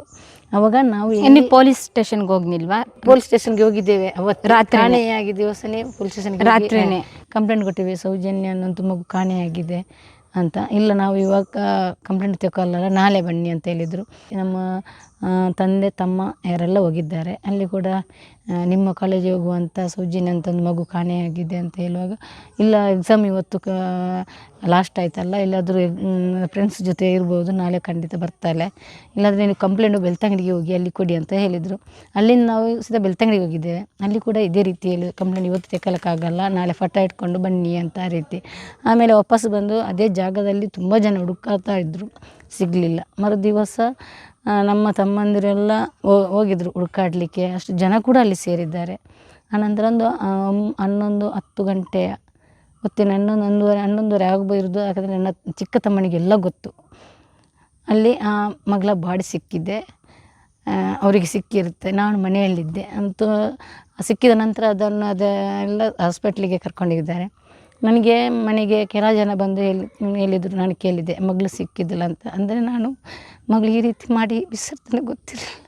ಒಂದು ಚಂದದ ಮಗು ಎಲ್ಲಾದರೂ ತಗೊಂಡೋಗಿ ಮಾರಾಟ ಮಾಡ್ತಾರೆ ಒಂದು ಭಾವನೆ ಇತ್ತು. ನಾನು ಕೇಳಿದಾಗ ಎಲ್ಲ ಹುಷಾರಾಗಿದ್ದಲ್ಲೇ ಕರ್ಕೊಂಡು ಈಗ ಬರ್ತಾರೆ ಅಂತ ಹೇಳಿದರು. ಅನಂತರ ಸಾಯಂಕಾಲ ಮಗಳ ಹೆಣ ತಂದು ನಾನು ಆ ದಿವಸ ಮಗಳ ನೋಡಿದ್ದೆ, ಮುಖ ಹೆಣದಲ್ಲಿ ನಾನು ನೋಡಿದ್ದು. ಆ ರೀತಿ ಮಾಡಿ ಬಿಸಾಡಿದರೆ ಬೆತ್ತಲೆಯಾಗಿ ಮೈಗೆಲ್ಲ ಕಚ್ಚಿ ಮರ್ಮಕ್ಕೆ ಮಣ್ಣು ಹಾಕಿ ಎಲ್ಲೆಲ್ಲಿ ಗಾಯಗಳಿತ್ತು ನನಗೆ ಗೊತ್ತಿಲ್ಲ. ಮುಖ ಎಲ್ಲ ಕಡೆ ಕಚ್ಚಿದ್ದಾರಮ್ಮ. ಅಷ್ಟು ನೋವು ಮಾಡಿ ಹಿಂಸೆ ಮಾಡಿ ಬಿಸಾಡಿದ್ದಾರೆ. ನಾನು ಇವತ್ತು ಕೂಡ ಮಗಳ ಫೋಟೋ ನೋಡಿಲ್ಲ.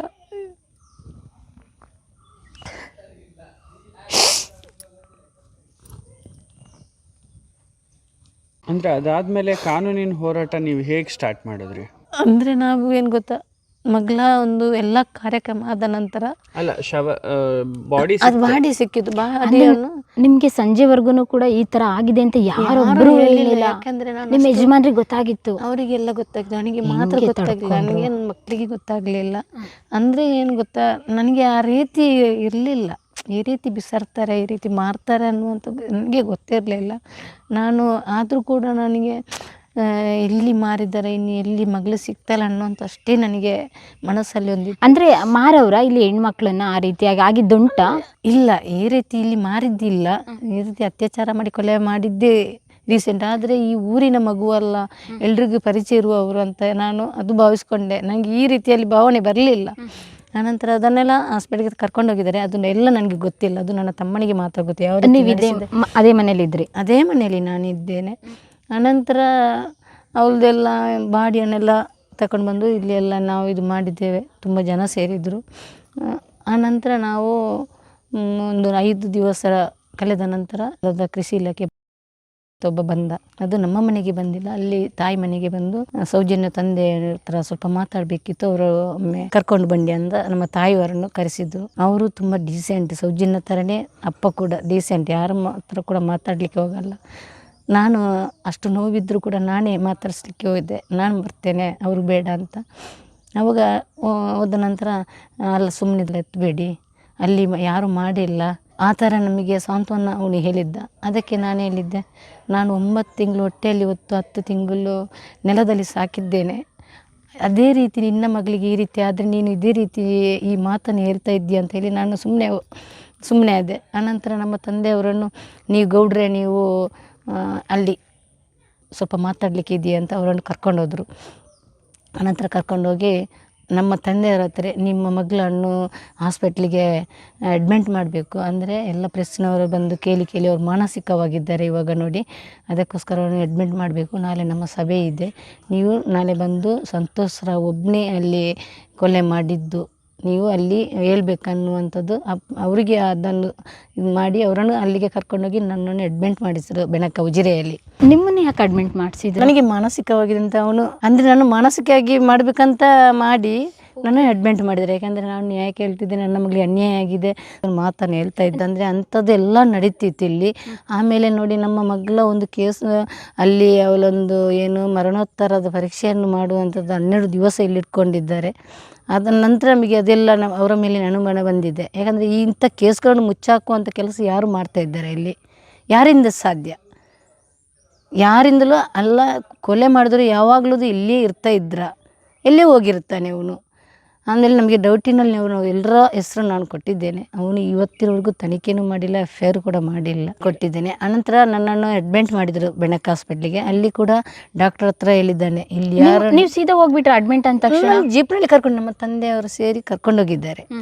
ಆನಂತರ ಅಲ್ಲಿ ಡಾಕ್ಟರ್ ಹತ್ರ ಹೇಳಿದ್ದಾರೆ, ಯಾರನ್ನು ಕೂಡ ಪ್ರೆಸ್ಸಿನವರಾಗಲಿ ಪೇಪರ್ ಯಾರು ಬಂದು ಕೂಡ ಒಳಗೆ ಬಿಡಬೇಡಿ ಅವರನ್ನು, ಅಂದರೆ ಅವರಿಗೆ ಮಾನಸಿಕವಾಗಿದ್ದಾರೆ, ಅವರನ್ನು ಅಲ್ಲಿ ಮಲಗಿಸಿ ಅಂತೇಳಿ ನಮ್ಮ ತಾಯಿ ನನ್ನ ಜೊತೆಯಲ್ಲಿ ಬಿಟ್ಟು ಅವನು ಸಭೆಗೆ ಹೋದ. ಅಂದರೆ ಬೆಣಕದ ಹಾಸ್ಪಿಟ್ಲ್ ಇವತ್ತಿನವರೆಗೂ ಡಾಕ್ಟರ್ ತುಂಬ ಒಳ್ಳೆಯವರು. ಇವತ್ತು ನಾನು ಹೋಗ್ತಾ ಇದ್ದೇನೆ, ತುಂಬ ಒಳ್ಳೆಯವರು ಅವರು. ಆನಂತರ ತಿಮ್ಮರೋಡಿ ಮ್ಯಾಜಿಸ್ಟ್ರೇಟ್ ತಿಮ್ಮರೋಡಿ ಅವರು ತಮ್ಮನಿಗೆ ಫೋನ್ ಮಾಡಿದರು, ಏನು ವಿಠಲನ್ನ ನಿಮ್ಮ ಅಕ್ಕನನ್ನು ಅಡ್ಮಿಟ್ ಮಾಡಿದ್ದಾರೆ, ಕೂಡಲೇ ನೀವು ಬಂದು ಅವಳನ್ನು ಡಿಸ್ಚಾರ್ಜ್ ಮಾಡಿ ಕರ್ಕೊಂಡು ಬರಬೇಕಂತ. ನಿಮಗೆ ಏನೆಲ್ಲ ಟ್ರೀಟ್ಮೆಂಟ್ ಮಾಡಿದ್ರು? ನನಗೆ ಏನೋ ಟ್ರೀಟ್ಮೆಂಟ್ ಮಾಡಿಲ್ಲ, ಯಾಕೆಂದರೆ ನನಗೆ ಏನೂ ಆಗಿಲ್ಲ, ನಾನು ಬೊಬ್ಬೆ ಹಿಡ್ಕೊಂಡೆ ಹೋಗಿದ್ದೇನೆ, ನನಗೆ ಏನಾಗಿಲ್ಲ, ನನ್ನ ಮಗಳಿಗೆ ನ್ಯಾಯ ಬೇಕು ಅಂತ ಬೊಬ್ಬೆ ಹಿಡ್ಕೊಂಡೆ ಹೋಗಿದ್ದೇನೆ ನಾನು ಅವತ್ತು ಕೂಡ. ಅಲ್ಲಿ ಕೂಡ ಏನು ಟ್ರೀಟ್ಮೆಂಟ್ ಏನು ಮಾಡಿಲ್ಲ, ಅಂದರೆ ನನಗೆ ಏನಾಗಿಲ್ಲ, ನಾನು ಅಷ್ಟು ಹುಷಾರಾಗಿದ್ದೇನೆ. ಅನಂತರ ನಾನು ಅಲ್ಲಿಂದ ತಮ್ಮ ಬಂದು ಡಿಸ್ಚಾರ್ಜ್ ಮಾಡಿಕೊಂಡು ಅವತ್ತಿನಿಂದ ಪ್ರೆಸ್ ಮೀಟಿಂಗು ನಾವು ಮಾಡಿದ್ದೇವೆ. ಅನಂತರ ನಾವು 1 ವರ್ಷ ಕಳೆದ ನಂತರ TV9ಗೆ ಹೋಗಿದ್ದೇವೆ. TV9ನಲ್ಲಿ ಹೋಗಿ ರಹೀಮನವರು ಪ್ರಶ್ನೆಗಳಿಗೆ ಎಲ್ಲ ಉತ್ತರ, ನನಗೆ ಇವರ ಹೆಸರು ಇವರ ಮುಖ ನನಗೆ ಯಾವುದೂ ಪರಿಚಯ ಇರಲಿಲ್ಲ. ಅವತ್ತು ಅಲ್ಲಿ TV9ಗೆ ಕೂರುವಾಗ ಇವ್ರದ್ದು ಹೆಸರೇ ನನಗೆ, ಅಂದರೆ ಆ ಅಣ್ಣಪ್ಪ ಮಂಜುನಾಥನೇ ನನಗೆ ನೆನಪಿಸ್ಕೊಂಡು ಅವರೇ ಆ ಮಾತು ಹೇಳ್ತಾ ಇದ್ದರಂತೆ ನನ್ನ ಭಾವನೆಯಲ್ಲಿ ನಾನು ಇಟ್ಕೊಂಡಿದ್ದೇನೆ. ಇವಾಗ ಅವರ ಭಕ್ತಿಯಲ್ಲಿ ನಾವು ಇವತ್ತು ಹೋರಾಟ ಮಾಡ್ತಾಯಿದ್ದೇವೆ. ಅನಂತರ ಅಲ್ಲಿ ನಾವು ತಮ್ಮ ಎಲ್ರಿಗೂ ಇಲ್ಲಿಗೆ ಫೋನ್ ಮಾಡಿ ಹೇಳಿದ್ದ, ಎಲ್ಲರೂ TV9 ಒಮ್ಮೆ ನೋಡಿ ಅಂತ. ಆವಾಗ ತಕ್ಷಣವೇ ಇಡೀ ತಾಲೂಕಲ್ಲಿ ಕರೆಂಟ್ ಬಂದ್ ಮಾಡಿದ್ದಾರೆ. ಯಾರ ಮನೆಗೂ ಕರೆಂಟ್ ಇಲ್ಲ? ಯಾರ ಮನೆಗೂ ಕರೆಂಟ್ ಇಲ್ಲ. ನೋಡ್ತಾರೆ ಬೆಳ್ತಂಗಡಿ ಬೆಳ್ತಂಗಡಿ ತಾಲೂಕಿಗೆ ಎಲ್ಲ ಕರೆಂಟ್ ಬಂದು ಎಲ್ಲರೂ ಪ್ರೋಗ್ರಾಮ್ ನೋಡ್ತಾರೆ ಅಂತ ಹೇಳಿ ಆ ರೀತಿ ಎಲ್ಲ ಅವಗಣನೆ ಮಾಡಿದ್ದಾರೆ. ಇವತ್ತಿನವರೆಗೂ ನಮಗೆ ಏನೇನೆಲ್ಲ ಇದು ಇದೆ ಅದನ್ನೆಲ್ಲ ಇವರು ಮುಚ್ಚಾಕುವಂಥ ಕೆಲಸ ಮಾಡ್ತಿದ್ದಾರೆ. ಈಗ ಯೂಟ್ಯೂಬರ್ಸ್ಗಳು ಬರ್ತಾರೆ, ಅವರು ಒಂದಷ್ಟು ವಿಡಿಯೋಗಳು ಮಾಡಿ ಹಾಕಿದರೆ ನಾಳೆ ಅದನ್ನು ಬಂದ್ ಮಾಡುವಂಥ ಕೆಲಸ ಇವರೇ ಮಾಡ್ತಾ ಇದ್ದಾರೆ. ಎಲ್ಲ ತುಂಬ ಜನ ಪಾಪ ಎಷ್ಟೋ ಜನ ಇದರ ಬಗ್ಗೆ ಇದು ಮಾಡಿದ್ದಾರೆ. ಅದನ್ನೆಲ್ಲ ಎಷ್ಟು ಕಷ್ಟಪಟ್ಟಿದ್ದಾರೆ ಯೂಟ್ಯೂಬರ್ಸ್ಗಳು, ಅದನ್ನೆಲ್ಲ ಒಂದು ಡಿಲೀಟ್ ಮಾಡಿದ್ದಾರೆ. ಪುನಃ ಮಾಡಿದ್ರು ಕೂಡ ಅದನ್ನು ಡಿಲೀಟ್ ಮಾಡೋದು ಕೆಲಸ ಇವ್ರದ್ದು. ಬನ್ನಿ ಮನೆ ನೋಡೋಣ. ಅಂದರೆ ಮುಂಚೆಯಿಂದಲೂ ಕೂಡ ನೀವು ಹಸುಗಳೆಲ್ಲ ಸಾಕಣೆ ಮಾಡ್ಕೊಂಡು ಬಂದಿದ್ರಿ? ಹೌದೌದು. ನಾವು ಹಳೆ ಮನೆಯಲ್ಲಿರುವಾಗಲೂ ಕೂಡ ಒಂದು ಚಿಕ್ಕದಾಗಿ ಕೊಟ್ಟಿಗೆ ಕಟ್ಟಿ ಅದನ್ನು ಕೂಡ 2-3 ದನಗಳನ್ನು ಸಾಕ್ತಿದೆ. ಇವಾಗ ಸೌಜನ್ಯದ ಒಂದು ಹೋರಾಟ ಏನು ನಡೀತಿದೆಯೋ ಅದರಿಂದ ಈಗ 1 ದನ 2 ದನ ಮಾತ್ರ ಅಂದರೆ ನನಗೆ ಕಷ್ಟ ಆಗುತ್ತೆ. ಬೆಳಿಗ್ಗೆ ಎದ್ದು ಹೋರಾಟಕ್ಕೆ ಹೋದರೆ ಸಾಯಂಕಾಲ ರಾತ್ರಿ 10 ಗಂಟೆ ಎಲ್ಲ ಆಗುತ್ತೆ ಮನೆಗೆ ಬರುವಾಗ. ಇಲ್ಲಿ ಅತ್ತೆ ಮಾವಂದರು ಮುದುಕರಿಬ್ಬರು, ಅವರಿಂದ ಮಾಡಲಿಕ್ಕೆ ಸಾಧ್ಯ ಇಲ್ಲ ಅಂತೇಳಿ ನಾನು ಇಷ್ಟೇ. ಇವಾಗ ಕೂಡ ಒಂದನ್ನು ಮಾರಬೇಕು, ಕಷ್ಟ ಆಗುತ್ತೆ, ನನಗೆ ಚಿಕ್ಕ ಪಾಪು ಇದೆ, ಆ ರೀತಿಯೆಲ್ಲ ಕೆಲಸಕ್ಕೆ ಕಷ್ಟ ಆಗುತ್ತೆ ಅನ್ನುವಂಥ ಹೇಳ್ತಾ ಇದ್ದೇನೆ. ಅದು ನೋಡಬೇಕು ಇನ್ನು. ಓಕೆ, ನೀವು ಮನೆ ಕೆಲಸ ಅಷ್ಟೇ ಮಾಡ್ತಾಯಿದ್ದು, ಹೊರಗಡೆ ಕೆಲಸ ಮಾಡ್ತಾ ಇದ್ರಾ? ಇಲ್ಲ, ನನ್ನ ಕೃಷಿ ಏನಿದೆ, ನನ್ನ ಮಕ್ಕಳ ಇದೆ, ಗಂಡಂದ್ರು ಕೆಲಸ ಅಷ್ಟೇ ನಾನು ಮಾಡ್ತಾ ಹೊರತು ಕೆಲಸಕ್ಕೆ ಹೊರಗೆ ಎಲ್ಲೂ ಹೋಗಿಲ್ಲ. ಓಕೆ, ಇಲ್ಲಿ ಕೆಲಸ ಹಂಗಾರೆ ಹಸು ಎಲ್ಲ ಇದ್ದಾಗ ನಿರಂತರವಾಗಿ ಕೆಲಸ ಇರುತ್ತೆ, ಬೆಳಗ್ಗೆಯಿಂದ ಸಂಜೆವರೆಗೂ ಅದೇ ಕೆಲಸ, ನಿರಂತರ ಕೆಲಸ ನಂದು. ಎಷ್ಟು ಕೆಲಸ ಮಾಡಿದ್ರು ಮುಗಿಯಲ್ಲ. ಮನೆ ತುಂಬಾ ಮಕ್ಕಳು, ಅತ್ತೆ ಮಾವ ಬೇರೆ ಇದ್ದಾರೆ. ಇವಾಗಲೂ ಅತ್ತೆ ಮಾವ ಇದ್ದಾರೆ. ಅವರೆಲ್ಲ ಹೆಂಗೆ ಈ ವಿಷಯನ ಅರ್ಗಿಸ್ಕೊಂಡ್ರು, ನಮಗೇನೆ ಅರ್ಗಿಸ್ಕೊಳಕ್ ಆಗ್ತಾ ಇಲ್ಲ ಮನೇಲಿ. ಆ ಸಂದರ್ಭದಲ್ಲಿ ನಿಮ್ಮ ಮನೇಲಿ ನಿಮಗೆ ಬೇರೆ ಸಾಂತ್ವನ ಹೇಳೋರಿರ್ಬೇಕು ಅಂತದ್ರಲ್ಲಿ ನಿಮ್ಮನ್ನೇ ಮಾನಸಿಕ ಅಸ್ವಸ್ಥೆ ಮಾಡಕ್ಕೆ ಹೊರಟಿದ್ರಲ್ಲ. ಅದೇನಂದರೆ ನಾವು ನಂಬಿರೋದು ಇವಾಗ ನನಗೆ ಇವತ್ತು ಶಕ್ತಿಯಾಗಿ ನಿಂತಿದ್ದಾರೆ. ಅಂದರೆ ನನಗೆ ಏನು ಕೂಡ ಒಂದು BP ಕೂಡ ಆ ವರ್ಷದಲ್ಲಿ BP ಕೂಡ ಇವತ್ತಿನವರೆಗೂ ದೇವರ ದಯದಲ್ಲಿ BP ಲೋ ಆಗಿಲ್ಲ. ಅಂದರೆ ಹೋರಾಟಕ್ಕೆ ಒಂದಷ್ಟು ಇಲ್ದಿದ್ದೇನೆ, ಇಷ್ಟು ನೋವನ್ನು ನಾನು ತಿಂತಾ ಇದ್ದೇನೆ.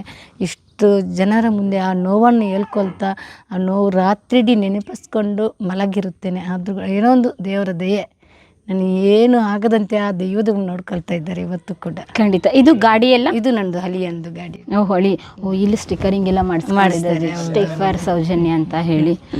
ಅಂದರೆ ಇವಾಗಲೂ ಹೊರಗಡೆ ಹೋಗ್ಬೇಕಂದ್ರೆ ನೀವು ನಡೆದೇ ಹೋಗ್ಬೇಕು? ಇಲ್ಲ, ನಮಗೆ ಗಾಡಿ ಉಂಟು. ನಾನು ಮಗನ ಜೊತೆ ಹೋಗ್ತೇನೆ, ಅದಕ್ಕೆಲ್ಲ ಹೋಗ್ತೇನೆ. ನಾನು ಹೆದರುವಂಥ ಯಾವುದು ತಾಯಿ ಅಲ್ಲ. ನನಗೆ ನ್ಯಾಯ ಸಿಗಬೇಕು ಹೊರತು ಬೇರೆ ಯಾವ ಉದ್ದೇಶ, ದೇವಸ್ಥಾನದ ಉದ್ದೇಶ ಏನಿಲ್ಲ. ನಮಗೆ ನ್ಯಾಯ ಸಿಗಬೇಕಷ್ಟೇ ಹೊರಡ್ತಾ. ಈಗ TV9ಗೆ ಬಂದ ನಂತರ 1 ವರ್ಷದಲ್ಲಿ ಹೋಗಿದ್ದೆ. ಆನಂತರ ನನಗೆ ನನ್ನ ಮಗಳಿಗೆ ಆ ದೇವರು ಇದ್ದರೆ ನ್ಯಾಯ ತೆಗೆಸಿಕೊಟ್ರೆ, ಆನಂತರ ಉಜಿರೆಯಿಂದ ಒಂದು ಪಾದಯಾತ್ರೆಯಾಗಿ ಒಂದು ದಿನದ ಪೂಜೆ ನಾನು ಮಾಡ್ತೇನೆ ಅಂತ ಇದು ಮಾಡಿ ಇವಾಗ ನಾನು ಅಂದರೆ ನನಗೆ ದೇವರ ಮೇಲೆ ಕೋಪ ಇಲ್ಲ. ಅಲ್ಲಿ ಇದ್ದ ರಾಕ್ಷಸರ ಮೇಲೆ ನನಗೆ ಕೋಪ ಇದೆ. ಅವರನ್ನು ಒಂದು ತನಿಖೆ ಮಾಡಿ ಅವರಿಗೆ ಒಂದು ಶಿಕ್ಷೆ ಆಗಲಿ ಅನ್ನುವಂಥದ್ದು ನನ್ನದೊಂದು ಉದ್ದೇಶ ಅಷ್ಟೇ. ದೇವರುಗಳು ಇವತ್ತು ಕೂಡ ಆ ದೇವರು ನಾನು ನಂಬ್ತೇನೆ. ಅಣ್ಣಪ್ಪ ಮಂಜುನಾಥ ಸ್ವಾಮಿ ನಮ್ಮ ದೇವರು. ಇದು ಅಲ್ಲಿ ಎಲ್ಲ ನಿಮ್ಮದು ಅಂಗಡಿ ಎಲ್ಲ ಇತ್ತು ಅಂದ್ರಲ್ಲ, ಅದನ್ನ ಯಾವಾಗ ಕ್ಲೋಸ್ ಮಾಡಿದ್ದೀರಿ? ನೇತ್ರಾವತಿ ದಡದಲ್ಲಿ ಅದೇ ನಮ್ಮ 1 ವರ್ಷದ ನಂತರ ನಮ್ಮ ತಂದೆಯವ್ರದ್ದು ಅಂಗಡಿ ಎಲ್ಲ ಕ್ಲೋಸ್ ಮಾಡಿದ್ದಾರೆ. ಅಂದರೆ ಅದೊಂದು ಉದಾಹರಣೆ ಕೊಟ್ಟಿದ್ದಾರೆ, ಅದನ್ನು ಬಿಚ್ಚಬೇಕು, ತೆಗಿಬೇಕು, ಇಲ್ಲಿ ಭಕ್ತಾದಿಗಳಿಗೆ ಜಾಗ ಸಾಕಾಗಲ್ಲ ಅಂತ. ಆ ರೀತಿಯಲ್ಲಿ ಈ ಪ್ರಕರಣ ಆದ್ಮೇಲೆ 1 ವರ್ಷದ ನಂತರ ಓಕೆ, ಅಂದ್ರೆ ಬೇರೆ ಅಂಗಡಿಗಳೆಲ್ಲ ಅಲ್ಲೇ ಇದೆ, ಅಲ್ಲೇ ಇದೆ ಅಲ್ಲೇ. ಅದಕ್ಕೇನೋ ಅಡ್ಡಿ ಆಗ್ನಿಲ್ವಂತೆ ಬೇರೆ ಅಂದ್ರೆ ಅಂಗಡಿಗಳು? ಅದು ಮೇಲ್ಗಡೆ ಅಂಗಡಿಗಳಿದ್ದಾವೆ, ಅದು ಪಂಚಾಯತಿ ಮುಖಾಂತರ. ಇವ್ರದ್ದು ಅಲ್ಲಿ 3 ಅಂಗಡಿ ಇತ್ತು ನಮ್ಮ ಜೊತೆ, ಅದನ್ನೆಲ್ಲ ತೆಗೆಸಿದ್ದಾರೆ. ಅವರಿಗೆ ಬಾಕಿದವರಿಗೆ ಎಲ್ಲ ಅಲ್ಲಿ ಅಂಗಡಿ ಕೊಟ್ಟಿದ್ದಾರೆ. ನಮಗೆ ಇವಾಗ ಬೇಡ, ಕೃಷಿ ಎಲ್ಲ ಉಂಟದ ನಮ್ಮ ಅಪ್ಪಾಜಿಯವರು ಬಿಟ್ಟಿದ್ದಾರೆ ಬೇಡ ಅಂತ ಹೇಳಿ. ಅದು ಉದಾಹರಣೆ ಹಾಗೆ. ಇದು ತೆಗೆಸಿದ್ದು ನಮ್ಮ ಸೌಜನ್ಯ ಪರವಾಗಿ ತೆಗೆಸಿದ್ದು. ಅಂದ್ರೆ ನಿಮ್ಮ ಮೇಲೇನೂ ಕೂಡ ಆಪಾದನೆ ಬಂದಿದೆ. ಈ ಮಾತನ್ನ ಕೇಳಬಾರ್ದು, ಯಾಕೆಂದ್ರೆ ನನಗೂ ನೋವಾಗುತ್ತೆ. ನಾನು ಒಂದು ಹೆಣ್ಮಗಳಾಗಿ ಸೌಜನ್ಯ ಹೆಸರಲ್ಲಿ ಅವರು ಮುಂಚೆ ತುಂಬ ಈ ಪ್ರಕರಣ ಆಗೋದಕ್ಕಿಂತ ಮುಂಚೆ ಅವ್ರ ಮನೆ ತುಂಬ ಗುಡಿಸ್ಲಾಗಿತ್ತು. ಇವಾಗ ಅವ್ರ ಮನೆಗೆ ಹೋಗಿ ನೋಡಿ ಯಾವ ರೀತಿ ಮನೆ ಕಟ್ಟಿದ್ದಾರೆ, ಅವ್ರ ಹೆಸರು ಹೇಳ್ಕೊಂಡು ಕೋಟಿ ದುಡ್ಡು ಮಾಡಿದ್ದಾರೆ ಅಂತ ಹೇಳ್ತಾ ಇದ್ದಾರೆ. ನೋಡಿ, ಇದೇ ನಮ್ಮದು ಇಲ್ಲಿಂದ ಅಲ್ಲಿ ತನಕ ಹಳೆ ಮನೆ ಇದ್ದದ್ದು. ಓ, ಈ ಮನೆ? ಇದೇ ಮನೆ, ಇದೇ ರೀತಿ ಈ ಮನೆ ಕೂಡ ಇತ್ತು. ಇದು ನಾವು ಒಡಿಸಿ ಆಮೇಲೆ ಆ ಮನೆಗಳನ್ನು ಉಳಿಸಿದ್ದೇವೆ. ಮಕ್ಕಳೆಲ್ಲ ಬೆಳೆದ ಆಡಿ ಬೆಳೆದ ಮನೆ ಇದು. ಸೌಜನ್ಯ ಇಲ್ಲೇ ಹುಟ್ಟಿದ್ದು, ಇಲ್ಲೇ ಬೆಳೆದು, ಇಲ್ಲೇ ಕಲಿತ ಮಗು ಅದು. ಅನಂತರ ನಾವು ಅಂದರೆ ಒಂದು 12 ವರ್ಷ ಆದ ಒಂದು 10 ವರ್ಷದ ನಂತರ ಮನೆ ಕಟ್ಟಿದ್ದೇವೆ ಇವತ್ತು.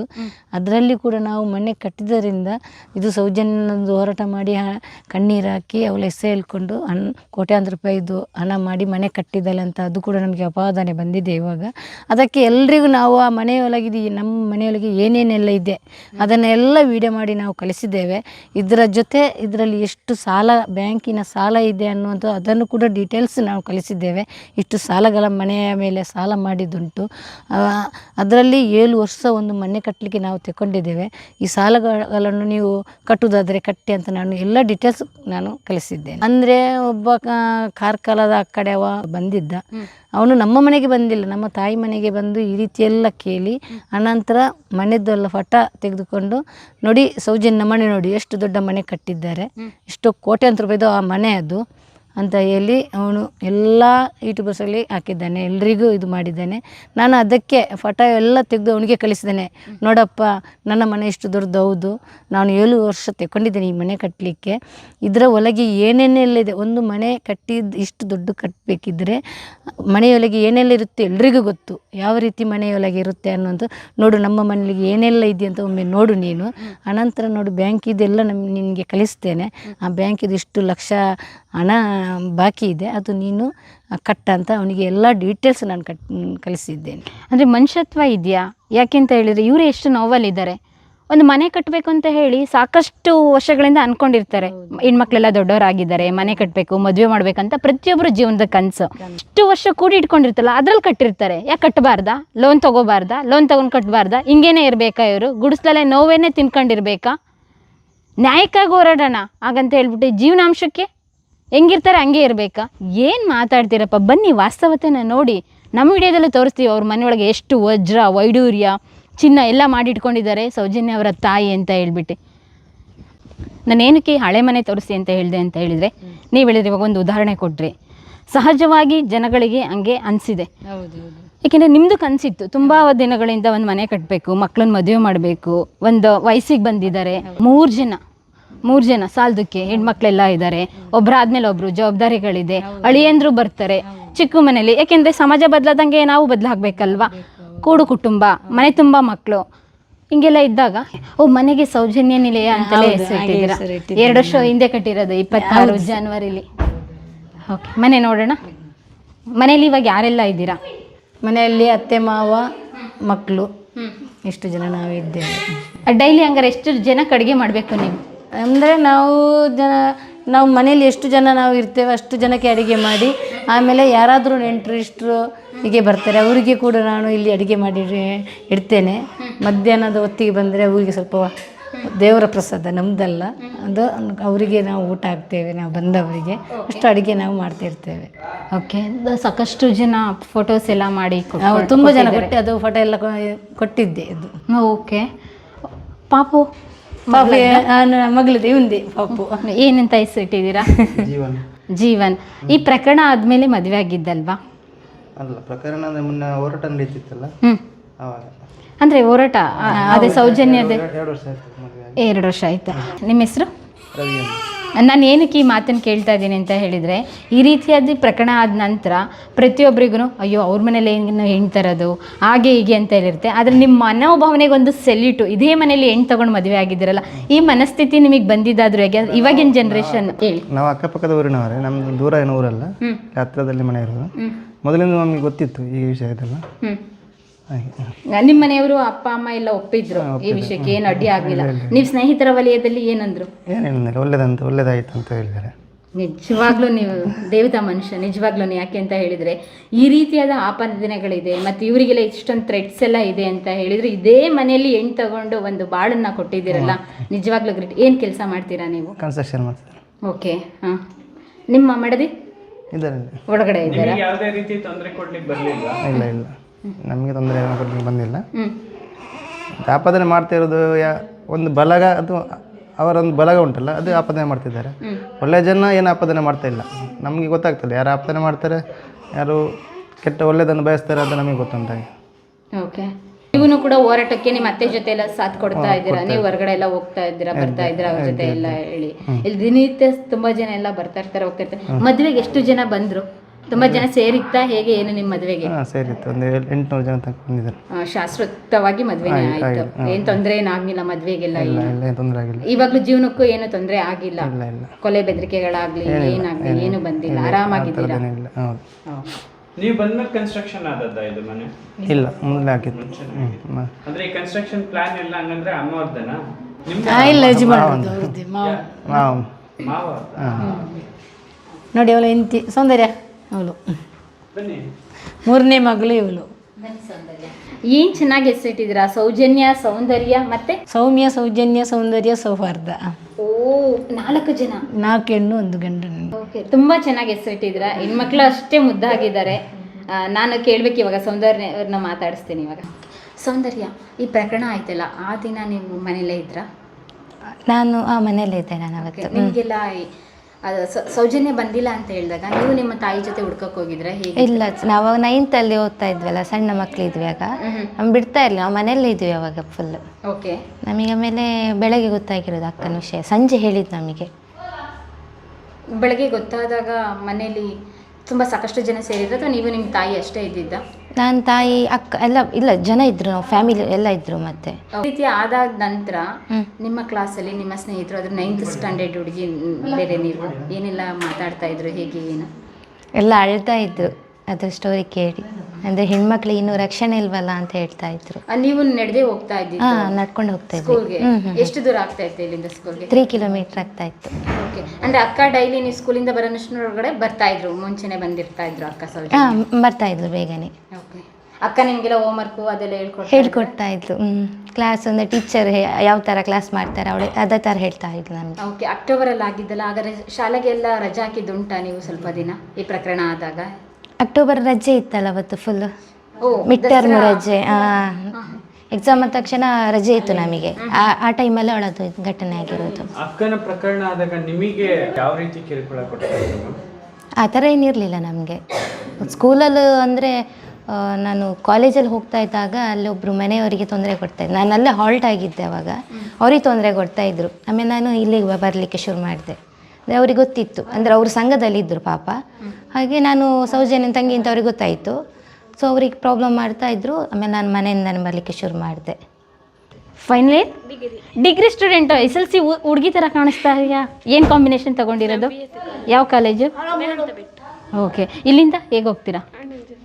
ನಡ್ಕೊಂಡೆಂತ ಇಲ್ಲ ಇವಾಗ? ಇಲ್ಲ, ಇವತ್ತು ಅವರೊಬ್ಬರು, ಇಲ್ಲಾಂದರೆ ಬಸ್ ಉಂಟು ನನಗೆ. ಓಕೆ, ಇವಾಗೆಲ್ಲ ಬಸ್ಸಿನ ವ್ಯವಸ್ಥೆ ಎಲ್ಲ ಇದೆ. ಓಕೆ.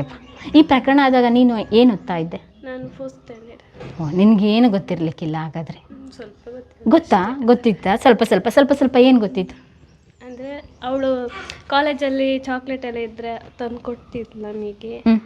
ಮತ್ತು ನನ್ನನ್ನು ಎಂತ ಅಂಗನವಾಡಿ ಬಾಲವಾಡಿ ಕರ್ಕೊಂಡೋಗ ಅವಳೇ, ಕರ್ಕೊಂಡು ಬರ್ತಿದ್ದದ್ದು ಅವಳೇ.